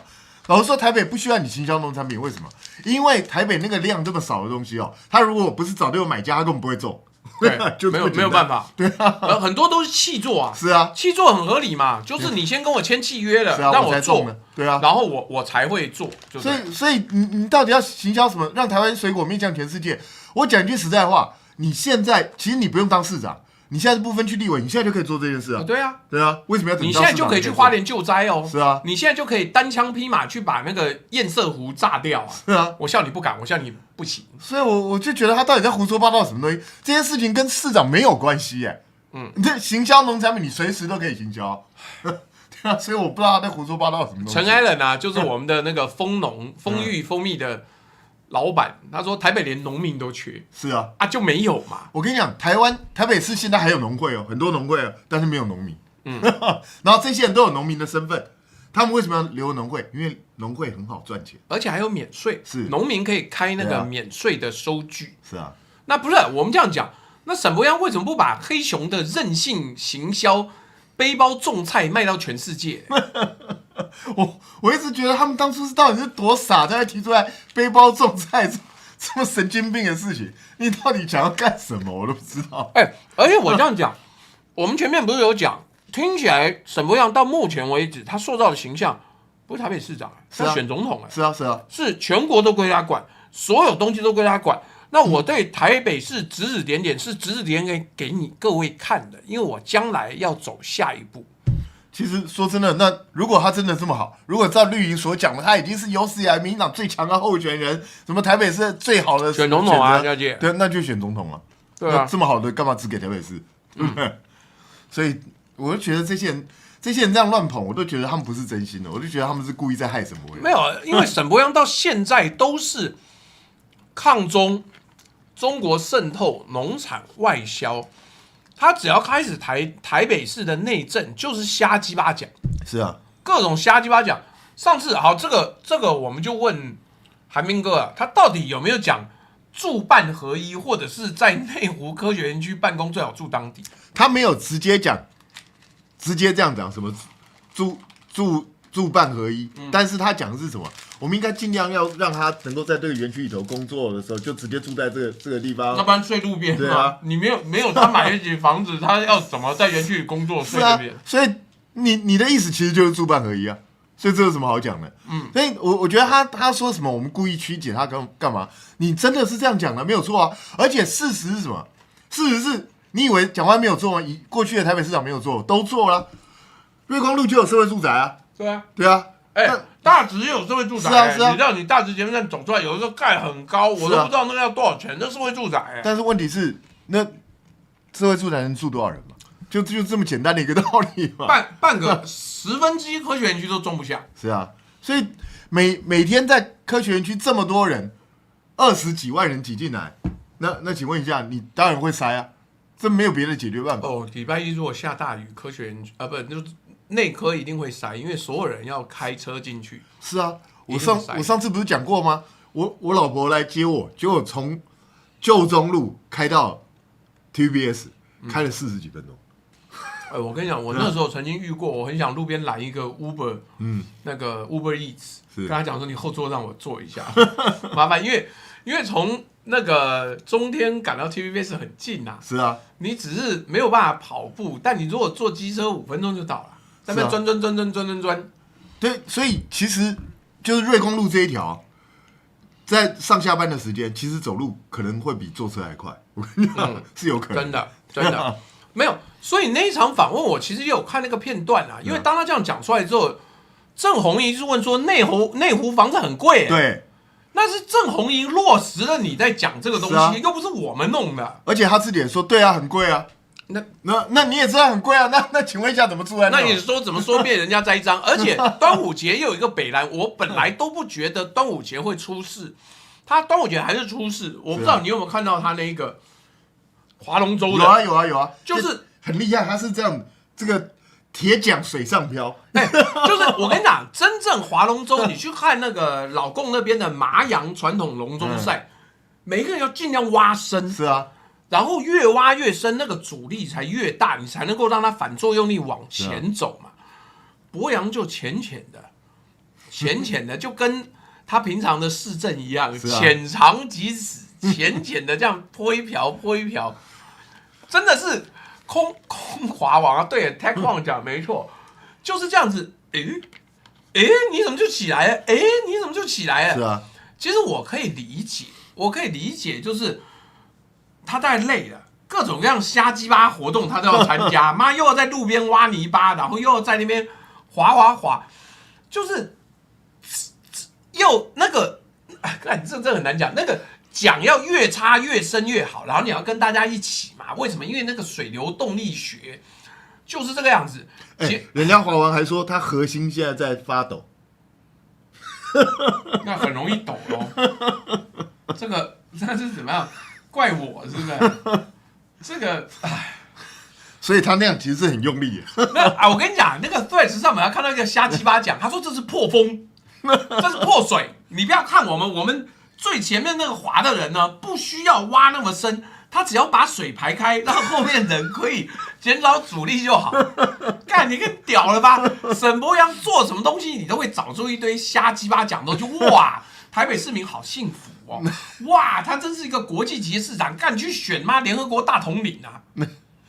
对，沈博阳到现在没讲过台语，没印象，我从来没有听他讲过台语。他是不是台语不太好？他好像不太会讲台语，可是他不是五分埔的吗？在地人吗？没有，他只是地主而已，不代表他会台语啊。那这个好，博洋时间很快速的又结束了。那接下来要讲干蔡阿嘎了，妙了吧？蔡阿嘎呢？前一阵子，我先把这故事讲一下，然后斌哥后面再看。蔡阿嘎他是最早卖台湾价值红起来的那个 YouTuber。那好，那蔡阿嘎去日本玩，花了200块新台币，请日本街头画家帮他儿子画一张4言会。200块新台币大概是1000块日币。然后做了一件事情，他就用 AI 生成了一张类似风格的图，把画家的作品跟 AI 的图放在一起，发起投票。让网友选谁画得好，这个动作就引发争议了嘛？因为 AI 本来就是，大家会有争议，或者说会不会抢掉我的工作或什么东西，所以很多人骂他不尊重创作者，丢脸都到国外。后来有一家日本媒体叫 Record China， 以对日本画家太失礼为题报道了这件事。其实第一个 Record China 本来就是一个 aggregator， 就是它就是收各种各样的新闻，加一些字，就跟我们的现在很多的新闻媒体一样，他就是把这个新闻抓来，然后 AI 翻一翻，然后就贴出来。结果蔡阿嘎被大家炎上之后，除了叫他的嘎家军，就是他的网友说赶快上网络去找大家站啊，尽量乱骂。然后他查到维基百科，说这个 Record China 根本是一家有中资赞助、跟中共保持联系的红媒。接着他讲，那些转传相信这个报道的人，就是中共同路人。还说你那么爱中国，太平洋没加盖游过去啊？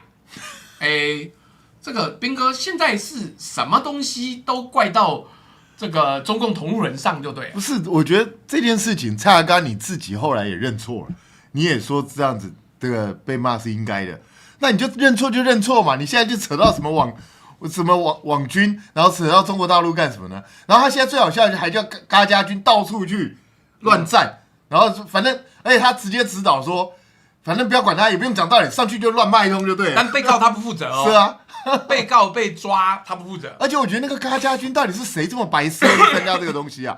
他在里头就是蔡阿嘎是绝对权威，他说什么你就要听，然后他叫你们干嘛你就要干什么，某种邪教的。对，然后不准质疑，不准有意见，反正任何质疑他就会直接被他踢出去。奇怪，真的有人奴性这么重去参加这种东西啊？我觉得好奇怪，而且没好处，你知道吗？对啊，他又不会给你钱，也不会干嘛，对不对？我不知道，真的会有人去参加什么嘎家居，真的，我觉得去参加那个还蛮丢脸的吧。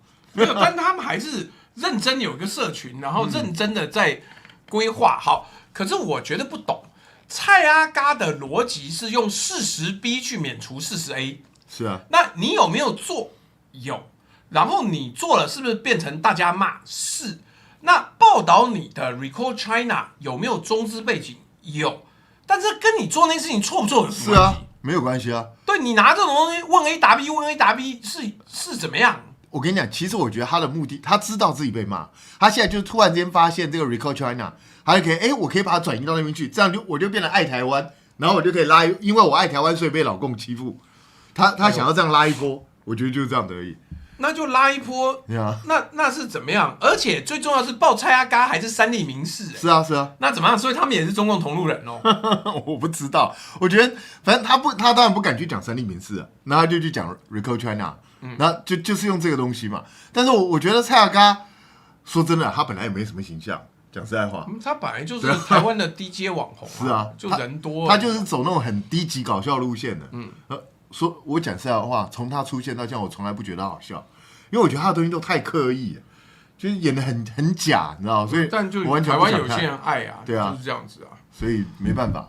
哎呦，蔡阿嘎、聂永真该拿的标案都有拿到了，啊就跟志祺七七一样，志祺七七拿标案拿到去整形嘞。你看妈事情是不是赚太多？我觉得这样讲，我们呢，身为有理性的正常人，蔡阿嘎有没有错？跟报道他的人是什么人没什么关系啊，是没有关系的。除非你可以说这个 Recall China 他故意把你扭曲了，或是加油添醋摘了一些你没讲过的东西，那你去谴责他可以。他如果就是如实报道，那有什么好谴责？而且 Recall China 是偷 ET Today 的新闻，是啊，所以因为 Recall China 也不可能写嘛，他这种 aggregate 就是收集。那陈斌哥的手信用比辉文好多了，至少不会赌输了还不发鸡排，也不是这样。辉文呢？辉文赌了什么？我不知道。很久以前赌鸡排，但赌什么我忘记了。哦，所以搞不清楚。看了大头佛才是好笑担当，你还是好了。来，这个我们接下来就要讲我们家附近的地方了，就是斌哥有看到这一则新闻，就是有一张大桌子，98万，然后这个是海基会还是海委会啊？海基会吧？海基就是我们家这边这个。对啊，海峡两岸。那他买了一张98万的桌子，有转盘，这是怎么一回事？是陆委会吧？到底是哪里啊？等下我记得海基会还陆委会，我记得好像是陆委会，但都冷衙门啊，现在就是没有什么功能的地方啊。对啊，我跟你讲，陆委会大直这边最惨，大直这边原来以为那个海基会来这边要带来大量的流量、大量的人龙，就后来那一家店老板就跟我说，因为都没有人，所以他要收了，就这样。是陆委会啦，陆委会对不对？对。谢谢季炯送了一个这什么贴图啊？一个公车，然后挡住足球门。真妙了，这个是好。克鲁小丑说他儿子还比他好笑，他儿子叫蔡桃贵，对吧？好像是。陆委会花98万买桌子是怎么回事？那个桌子我不知道有这么贵不是，其实你如果说98万买桌子，那些青鸟黑熊绿炭都说，你看，他们都故意造谣，不是桌子98万，是整间也含装潢98万。但是问题是，大家自己去看那间没有什么装潢啊。就是很普通啊，贴个就是那个 partition 啊，然后贴个壁纸啊，贴个洞那，对啊，就这样子而已。而且那间没什么 partition 吧？是啊，没有什么 partition， 它就是一间大大的房间呐。对，我觉得他们说他们是因为那个本来是一个老旧的什么办公室，他们就利用来做会议室，然后就说要去买个会议桌，所以这样总共搞了98万。我怎么看都觉得很贵，而且很奇怪哦，会议桌为什么会买圆桌？大圆桌是拿来吃饭的啊，而且中间还有一个像转盘一样的东西。那表示我们要抽奖嘛，说还转一下，然后转到你了，你负责讲话。为什么开会会买这种东西？我觉得很奇怪。国楼姐问说，为什么不干脆凑整数100万就算？100万要经过三个人参加标案，因为100万就要直接要开标案，他这个就不用，这指定就可以了。然后我就不懂他买那个桌子到底要干什么？我觉得看起来比较像是在做招待所，不太像是在做会议室。因为现在的会议室，我讲实在话啦，第一个弄长桌会比较方便开会嘛，然后通常都是马蹄形。是啊，而且第二个什么，上面应该要什么 USB 插槽啊，对，还有充电，对，电源的插槽啊这些东西。那甚至你还可以就是连接，可以让它投影啊或者什么这些东西。结果你去买个圆桌干嘛？而且上面还可以放转盘，人可以在上面转，就主席在那边转，坐在正中央这样转。对啊，这什么意思？我不懂，为什么买那个桌子？所以我怎么看我都觉得很像是什么，你知道？很像是他们准备把那边当招待所在用。那因为我没有看到另外一边的照片了，你贴照片就是一边嘛，那另外一边只要放一个大萤幕卡拉 OK 机就是招待所。对啊，然后就叫外汇就好了。对啊，叫外汇就是隔壁一间房间，然后菜热了，然后就送过来就好了。所以我觉得很奇怪，陆委会为什么需要这样的一个地方？我真的觉得很诡异。而且谁去吃嘞？对啊，而且现在陆委会根本就没有什么功能啊，就没有了啊。陆委会除了骂大陆之外，剩下什么功能？什么都没有。不是，他们也没什么会好开，有什么会好开的？所以就是在我们不注意的时候赌桌嘞，没有办法赌桌了，百家乐也不能这样赌啊。然后那个转盘如果是电动的，那铁定是大陆产品。是啊，搞不好是大陆货。对，那所以其实大家不要看到现在餐桌这些东西，除了很贵的国外进口的货，大部分比较便宜都是大陆的。对，你基本上买不到台湾的。是啊，而且那种东西，好算了，也不能打麻将，什么都不行，但他就给你一个圆桌，好不好 ？Claudia 哈娜说抖开心，让朱大跟兵哥一起吃龙珠，期待明天方格来访，明天再抖。你等等哦，方格说如果明天雨下像今天这样大，他就不能来，因为方格不防水，我还是要再特别强调，方格不防水，所以他对于下大雨他觉得很不爽，所以这个请各位这个确认，我明天还要再问他一下，因为雨下太大，出门也不方便。因为方格也是搭捷运坐公车的，因为我有一次在公车站遇到他啊，他就是搭捷运啊，有的时候我还要这个顺便送他，因为他也不太骑 U-Bike， 人家是高级这个上国天国来的人，所以没办法。好，来这边接下来要直接讲到我们很少讲的一个地方啊，顺带一提哦，现在好像到150万都可以限制型招标了，所以这个不要多说。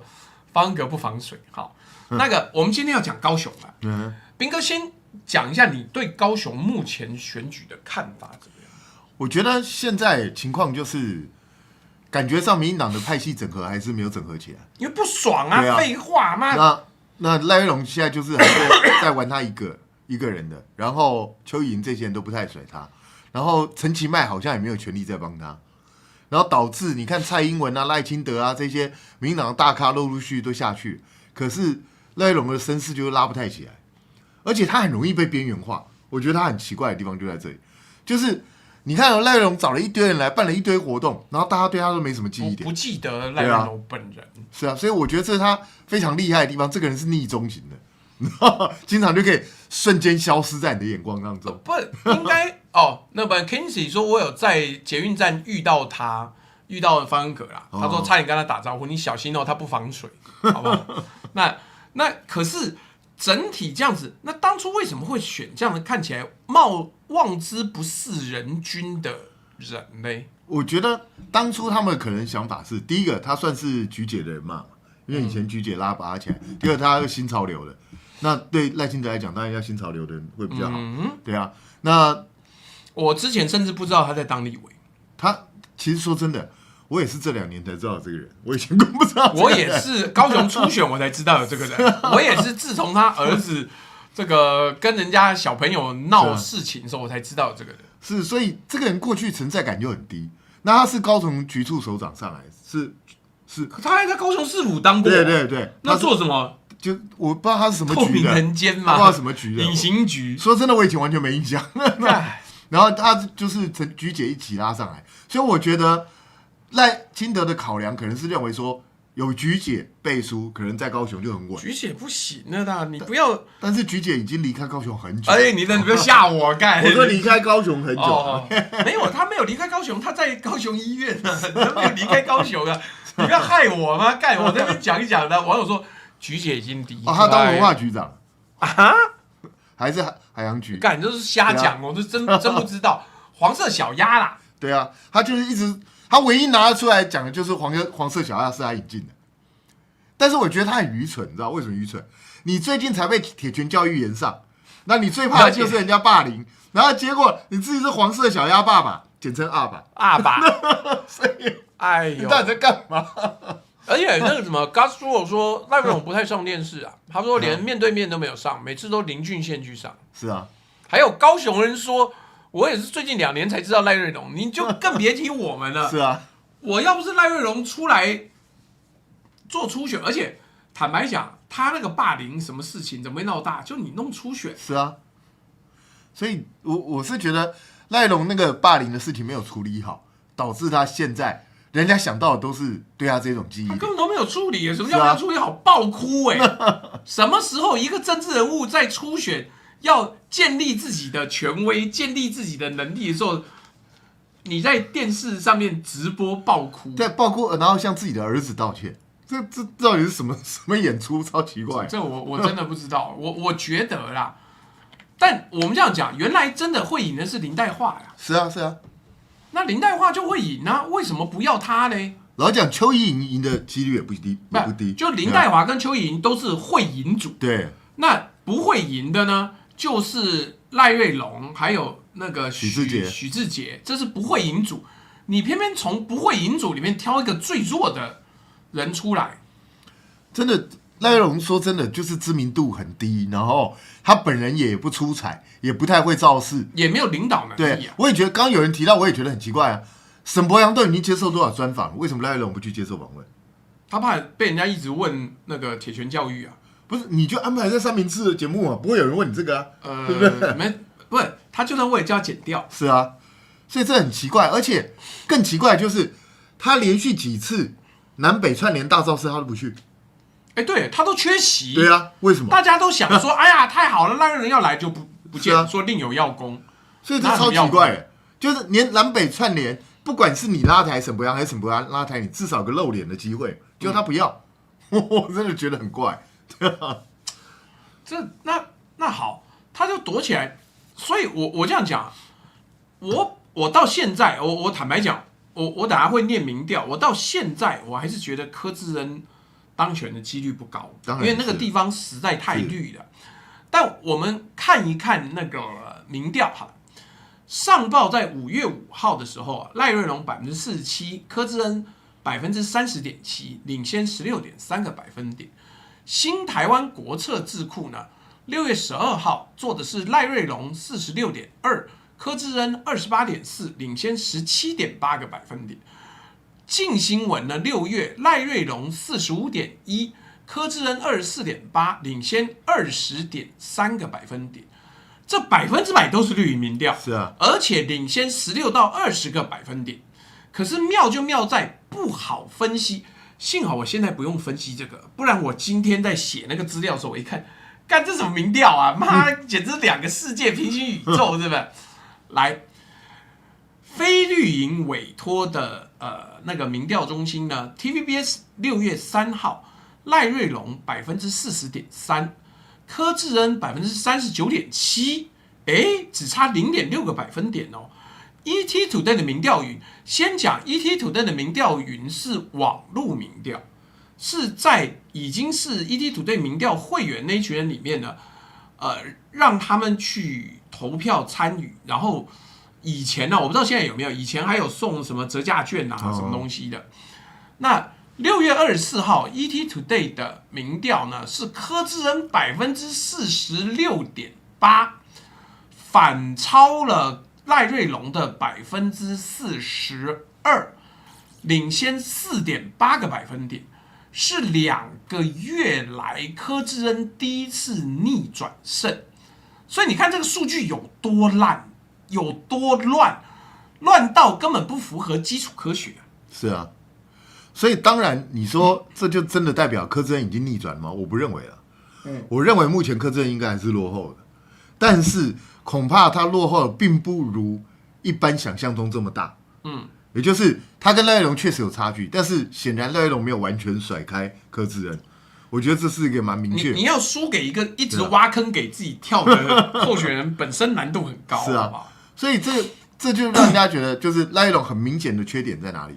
就是第一个，他派系整合不顺利，到现在没有整合起来；第二个，他自己个人没有魅力，他完全没有办法成为新闻焦点，也没有办法让人家注意到他。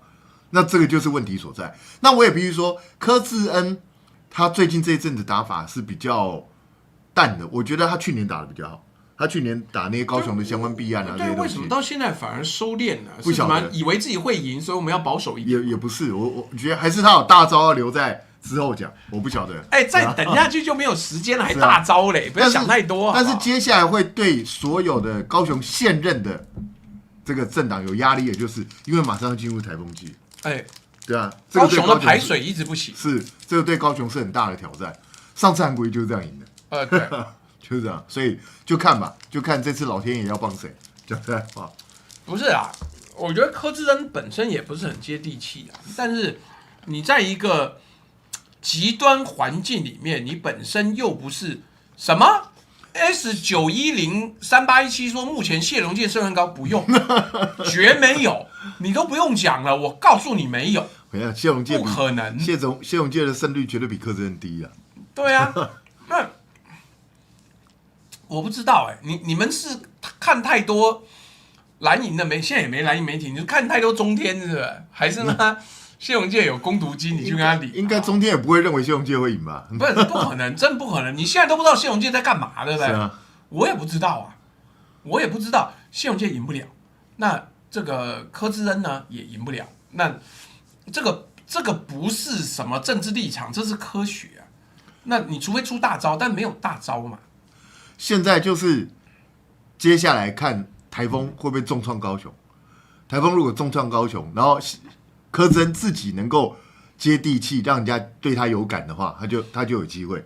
但是这就是柯志恩的一个致命性的弱点，就是柯志恩学历什么相关台风谈吐都不错，但是他老是给人家觉得他好像太学术派，他太高高在上那种感觉。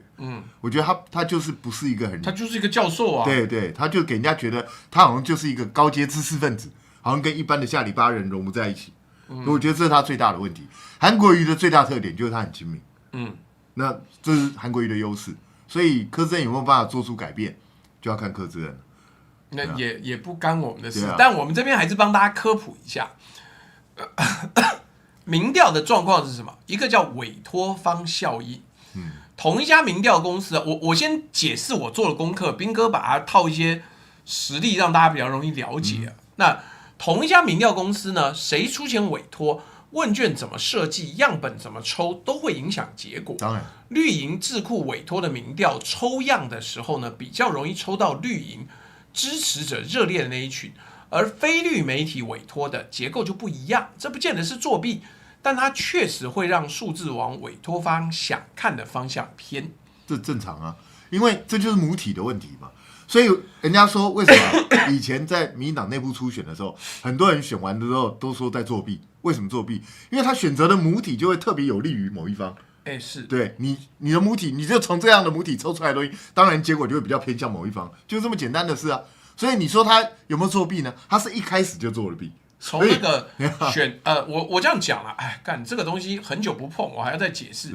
你去问赖清德，赖清德第一次跟蔡英文选的时候，我们那时候说，你同意蔡英文开出来的那个民调的名单，你就输了。是啊，因为民进党内部的民调呢，是以那个拒访率来决定的。是，譬如说我每次打给彬哥，彬哥都不接也不回，我下次就不打了。是，但我每次打呢，这个彬哥2号，如果每次彬哥2号都接都回的话，我就会继续用他。所以用久了，就只会接受绿营主流接受的那个人，在那个民调里面一定会赢。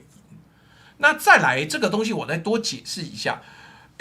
我他妈出钱了，委托一家民调公司，那结果做出来的题目是我可以指定的哦。是啊，基本上我们以前花钱做过好多次民调，至少我可以决定2到3题。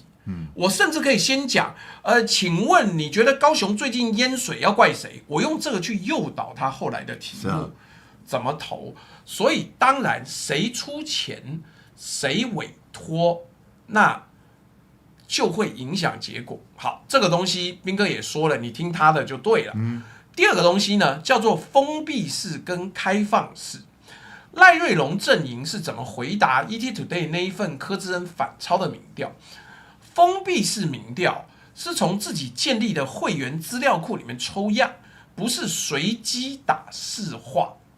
那所以，其实这个误差会很大，因为那是一群很爱是这个很爱接民调，很爱跟这个民调参与的那一群人，喜欢拿 coupon 啦，喜欢拿那个折价券的人。其实很简单啦，就比如说现在朱大举办一个民调，就是能够投票就是你们这些人，就我会员。对，那我跟你讲，他一定会很偏向某一方意见，因为这是一个同温层的地方嘛，就是这样子而已啊。对不是，我都可以预料到，是啊，我叫你投什么，你基本上大概就是这个样子。是啊，所以封闭式民调跟开放式民调，但问题是台湾的民调已经被操弄太多了。上报新台湾国策智库进新闻，你用脚想也知道，他一定做出大领先、这个大数字。所以你要看哪一份呢？就是必须要中立的。这个 TLTW 说讲个内幕。不要小看高雄赖，2022绿就已经安排他接班，不是同温层新闻讲的样子。我其实同意，可是有一个问题是赖的表现就是不好啊。是啊，你都安排接班，但有些人扛不起来呀、就跟我们讲一个内幕好了，台南，原来请问校长是安排谁要出来？当然是林俊宪啊，对啊，对啊，那林俊宪为什么搞了这么多年，最后接不起来？他就是打不过陈廷飞啊，这个没办法的事啊。台南对陈廷飞的接受度比较高，因为陈廷飞真的很勤跑基层。我讲实话，他超厉害。陈廷飞还有做小熊维尼的那个联名的合作案。是啊，而且陈廷飞非常会造势。你看他那个妈祖的形象深入人心的。那你不用讲，那是因为背后是那个谁谁谁是啊，是啊，那个谁谁谁在整个台南地区，谢龙介都要退让3分呐。所以你看，赖清德跟新潮流用尽全力去打陈廷飞，打不赢，打不赢。拜托，那个谁谁谁还差点被直接关起来，那被羁押好久，还照样赢。所以老实说，我当初本来是认为林俊宪应该要出现，结果后来还是压不过，没办法。林俊宪是看板王是啊，台南的看板大概林俊宪就最多啊。但是现在民进党内据说啦，这是龙介唯一的胜算，就是据说因为龙介只当一届，对啊，所以据说。有一派支持林俊宪的人认为说，那干脆让谢龙介当。不是这样讲，我觉得这个我有听说。是啊，可是问题是上一次说的说法是 Crazy Friday 会出来分票，然后这个陈廷飞是支持这个谢龙介，所以谢龙介有机会赢。是每次都跟我讲说谢龙介有机会赢。这怎么搞呢？但上一次谢龙介选得很漂亮，才差一点点是啊，因为上一次据说是有这个谁谁谁，然后这个一个赌烂票，赌下去，但这一次就没有了。是啊，对不对？这次陈廷飞那边的人就一定是去帮陈廷飞啦，你就不可能再来帮谢龙介了。对啊。好，可是有一件事情，这个新闻出来。事出一场必有妖。蔡英文在一个新闻里面说，他私下问局系大将许立明一句话，叫做赖瑞隆的选举怎么打成这样？这个到底其来有自会是怎么搞的呢？因为说真的啦，就是我刚才也讲过，赖龙大家不要以为他没做事他一直都在，每天都在做活动，一大堆活动，可是他做的这些活动都好像做到空气里头去，没有人注意，也没有曝光。对，然后也绿营的媒体都不太报。他有种就出来演那个铁拳教育里面的那个督察呀。然后像他自己也不去安排给媒体访问，然后呢也不去做一些自己的造势，甚至连我们刚讲了，连南北串联这种这么重要的事情他不去，那请问一下，这人到底在干嘛？不是，因为高雄办记者会跟在台北办记者会完全不一样，有不一样的高度。是啊，所以你来台北办记者会，其实能见度是会高很多的，特别是你跟沈伯洋凑在一起会有话题性。结果他不要，我不懂这为什么。那而且我这样讲，这个新闻发出来，显然也不是对赖瑞隆很友善的。是啊，就是这个其实你看，这个新闻发出来，等于意思是说蔡英文都觉得事情很大条了，怎么会选择这样乱七八糟的？而且我这样讲，你知道许立明被问到啊，说你跟蔡英文见面在谈什么？他说见面都在摇家里的柴犬豆奶。干，你这有可能吗？那个什么赖瑞隆的绰号叫豆奶，是不是？这就跟许志杰当初说他跟吴乃仁都在谈宇宙大爆炸，梁文杰说他在谈宇宙大爆炸一样。那所以这些都是胡乱，他们当然可能有聊到一些这些东西，但是主要的真的是这些吗？我基本上也不信是啊，他们两个人是要怎么聊到宇宙大爆炸？所以我觉得赖玉龙的情况真的是蛮严重，因为而且是蛮奇怪的。这个人就是怎么样都推不起来，这真的很怪。就是怎么扶不起，也不是阿斗，因为他已经抖了很多年了，他真的就是扶不起啊。那到底怎么搞的？我其实不太明白啊。其实我说真的，我是赖瑞龙，既然你们铁拳教育这个甩不掉了，我干脆就来，我就正面迎战啊！我就正面迎战，我就直接告诉你这个东西，这样反而会有新闻。不就打到最后了啦？对啊，因为你躲不掉。是啊，你躲不掉，你家已经搞成这样，你当然就说你甚至还可以扮成那个罗督察，然后上街拍照什么的。是啊，被人家笑，你看看我们家博洋。博洋宁愿被人家笑，也要曝光。是啊，是啊。赖瑞隆就是怎么样？我躺赢，所以我不需要。可是他这样子真是越搞越不会躺赢，这到底是要怎么办啊？因为我刚刚已经讲了，高雄接下来可能会有台风，可能会有大雨，可能会有天坑，到时候对执政的民进党就是重击啊，一定不利啊！是啊，一定不利。那我这样讲啊，我这样讲，网友还问说年底选完。校长会被逼宫辞党主席吗？不会哦，不会哦，不会的原因是因为你不要觉得校长会选很差嘞。我觉得看起来全国的选举的状况，校长蓝白到现在都没有整合啊。蓝白有在哪里合作吗？其实大家自己想看，民进党现在执政县市只有5个。他就只有5个，啊、所以他要怎么输的很难看。他只要多赢了任何一个。他就赢了呢。是，什么 KK 痛说柯志恩都赢不过小赖，不是那在高雄你在高雄你不是柯志恩赢不赢，是柯志恩本来也就不适合那个决战场啊。其实老实讲，柯志恩虽然是屏东出身，但他调性跟南部人是有差距，不一样。他已经到北部镀金，还要出国，然后是高级知识分子的啦。是啊，所以就是那个跟南部人比较喜欢的 quick call 是差距很大。然后他也不太会用比较激情的演出，他也不太会，他做主持人那个架子啊，他就是端个架子没办法，就是那种很高姿的那种形象。所以这个对他自己本身，他自己选择啦，他自己选择。其实照理来说，柯志恩那种形象是比较适合去新竹选。什么竹科园区啊这些，但新竹后来不是有那个谁，以前民国党那个叫什么？就是徐新颖啊，徐新颖啊，对啊。但徐新颖会比较更适合，为什么？徐新颖其实接地气啊，没有他在地有很多宗教力量。对啊，而且民众党也支持徐新颖，所以那个根本没问题。我根本不觉得那边他甚至从现在开始睡在路边，到年底的时候就当选了。因为新竹好像没有其他人出来跟他抢。有啊，之前就是那个陈建贤嘛。你现在讲了，我都不知道是谁。陈建贤就以前的就是现在副县长啊。不认识，真心不认识。干，他们初选，你看我现在多愚蠢吗？干，我都初选杀了刀剑骨，很激烈。假的？对啊，双方都把对方的黑料抖得乱七八糟了。我靠！知道？所以现在徐信最大的障碍就是要去想办法让陈建贤那一派回来支持他。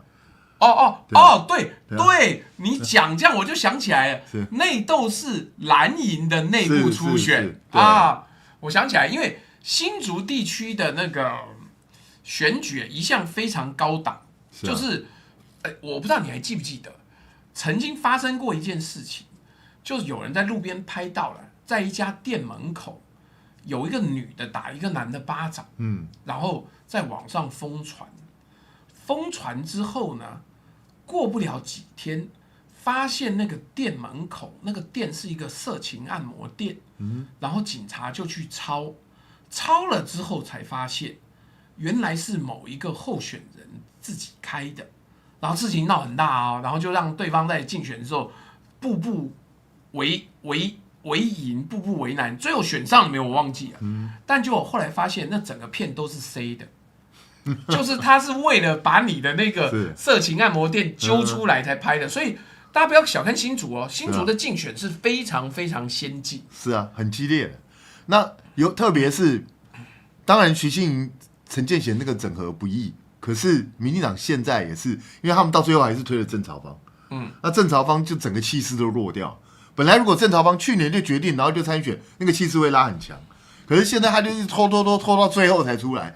反而那个气势整个弱掉，我都不知道新竹在选什么，好像也没有什么议题的样子。所以我觉得现在徐信跟郑朝芳到底谁赢谁输还很难讲，不知道，主要是一边有分裂是啊，那所以搞不清楚。来，软调的我已经硬起来了，有啦，我们台南躺很久的龙介最近终于醒一下来，但讲什么议题呢？我不知道。然后柯志恩那个高高在上的样子比较可惜，难呐，不够接地气。新北看起来也是不太乐观，感觉苏巧慧很有机会。最好笑的是台南有议员看板合照挂吼猴，不是挂谢龙介。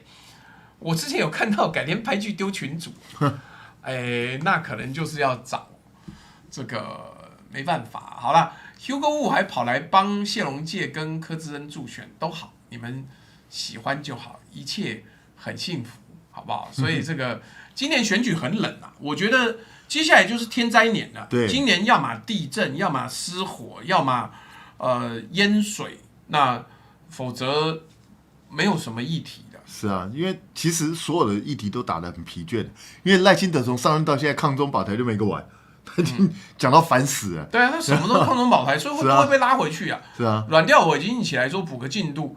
有网友问说，可以说彰化状况吗？不好意思，之前讲过了，而且你没抖内，他妈为什么我要说？而且现在预算也开始审了嘛，对啊，所以就还好啦，政治上没有什么太大的议题，都可以随便。所以我觉得今年就没办法，然后接下来我们就只能看国际趋势啊，然后什么 AI 封锁啊，什么东西的，这个今年就是天灾年了。你说赤马红羊年，人祸可能。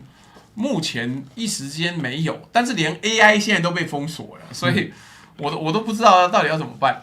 这个 TLTW 说，同学们可能不明白高雄地区的经济活动方式，小赖办活动不上新闻，更方便贡献 GDP 啊，就请大家吃饭嘛，然后把那个预算撒下去，这个我觉得 OK。可我最后只想多问一个，蔡英文会担心，表示他有看到内参民调，是啊。那为什么赖瑞隆连在内参民调也不是那么好呢？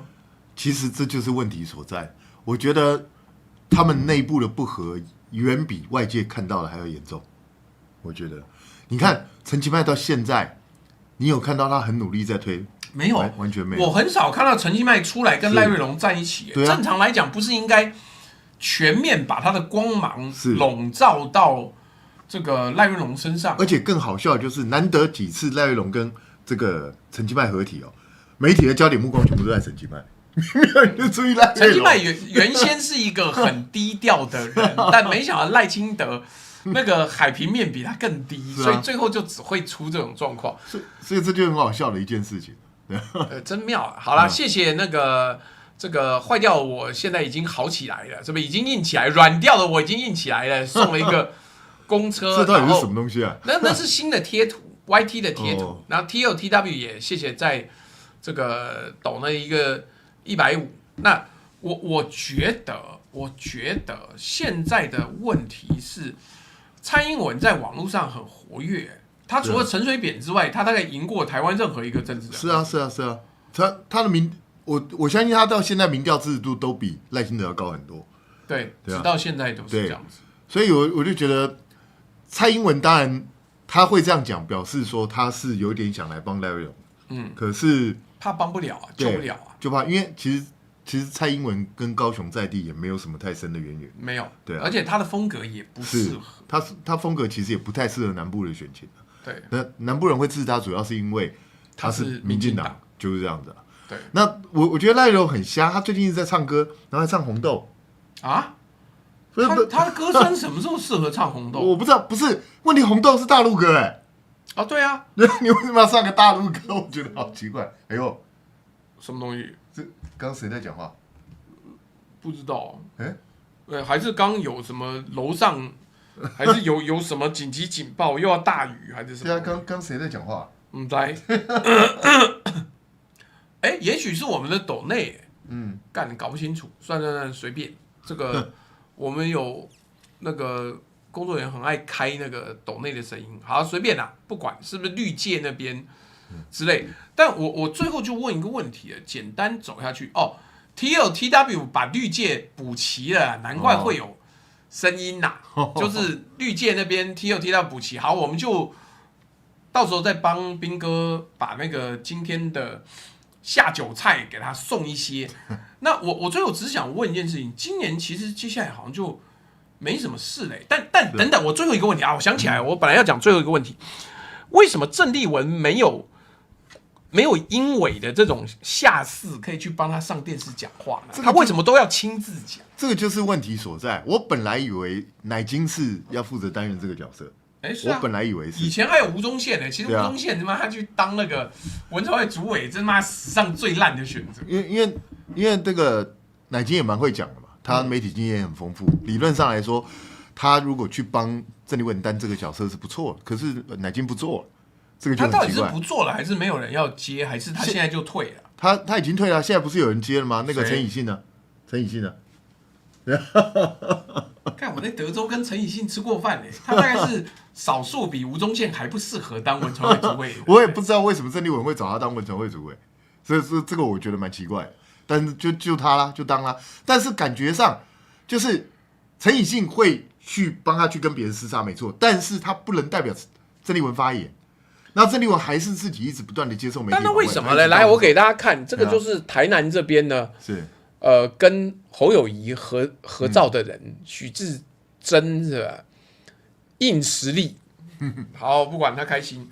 但郑丽文站那么前面，不会没有转圜余地吗？这就是我觉得郑丽文自己要去注意的，就是你身为党主席，你都亲上火线，每一个都自己亲自打。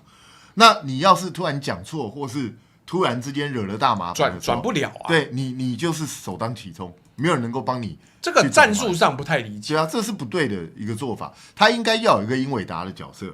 讲实在话，本来文传会主委要负责担任这个角色，可是现在看起来，我不认为陈以信能够拉得起来这个。陈以信的人和大概比赖瑞龙还要烂。是啊，所以我也不知道这到底是怎么回事。所以郑丽文如果他还是想着什么事情都要他自己亲力亲为、亲自解决的话，我觉得到最后他的麻烦会越来越多。讲实在话，那这个没办法了，我们也只能祝福他一路顺风了。是啊，那因为他也不会听我的，对，他也不会听我们的。而且各位，我得要讲啊，去美国很容易让大家飞起来哦。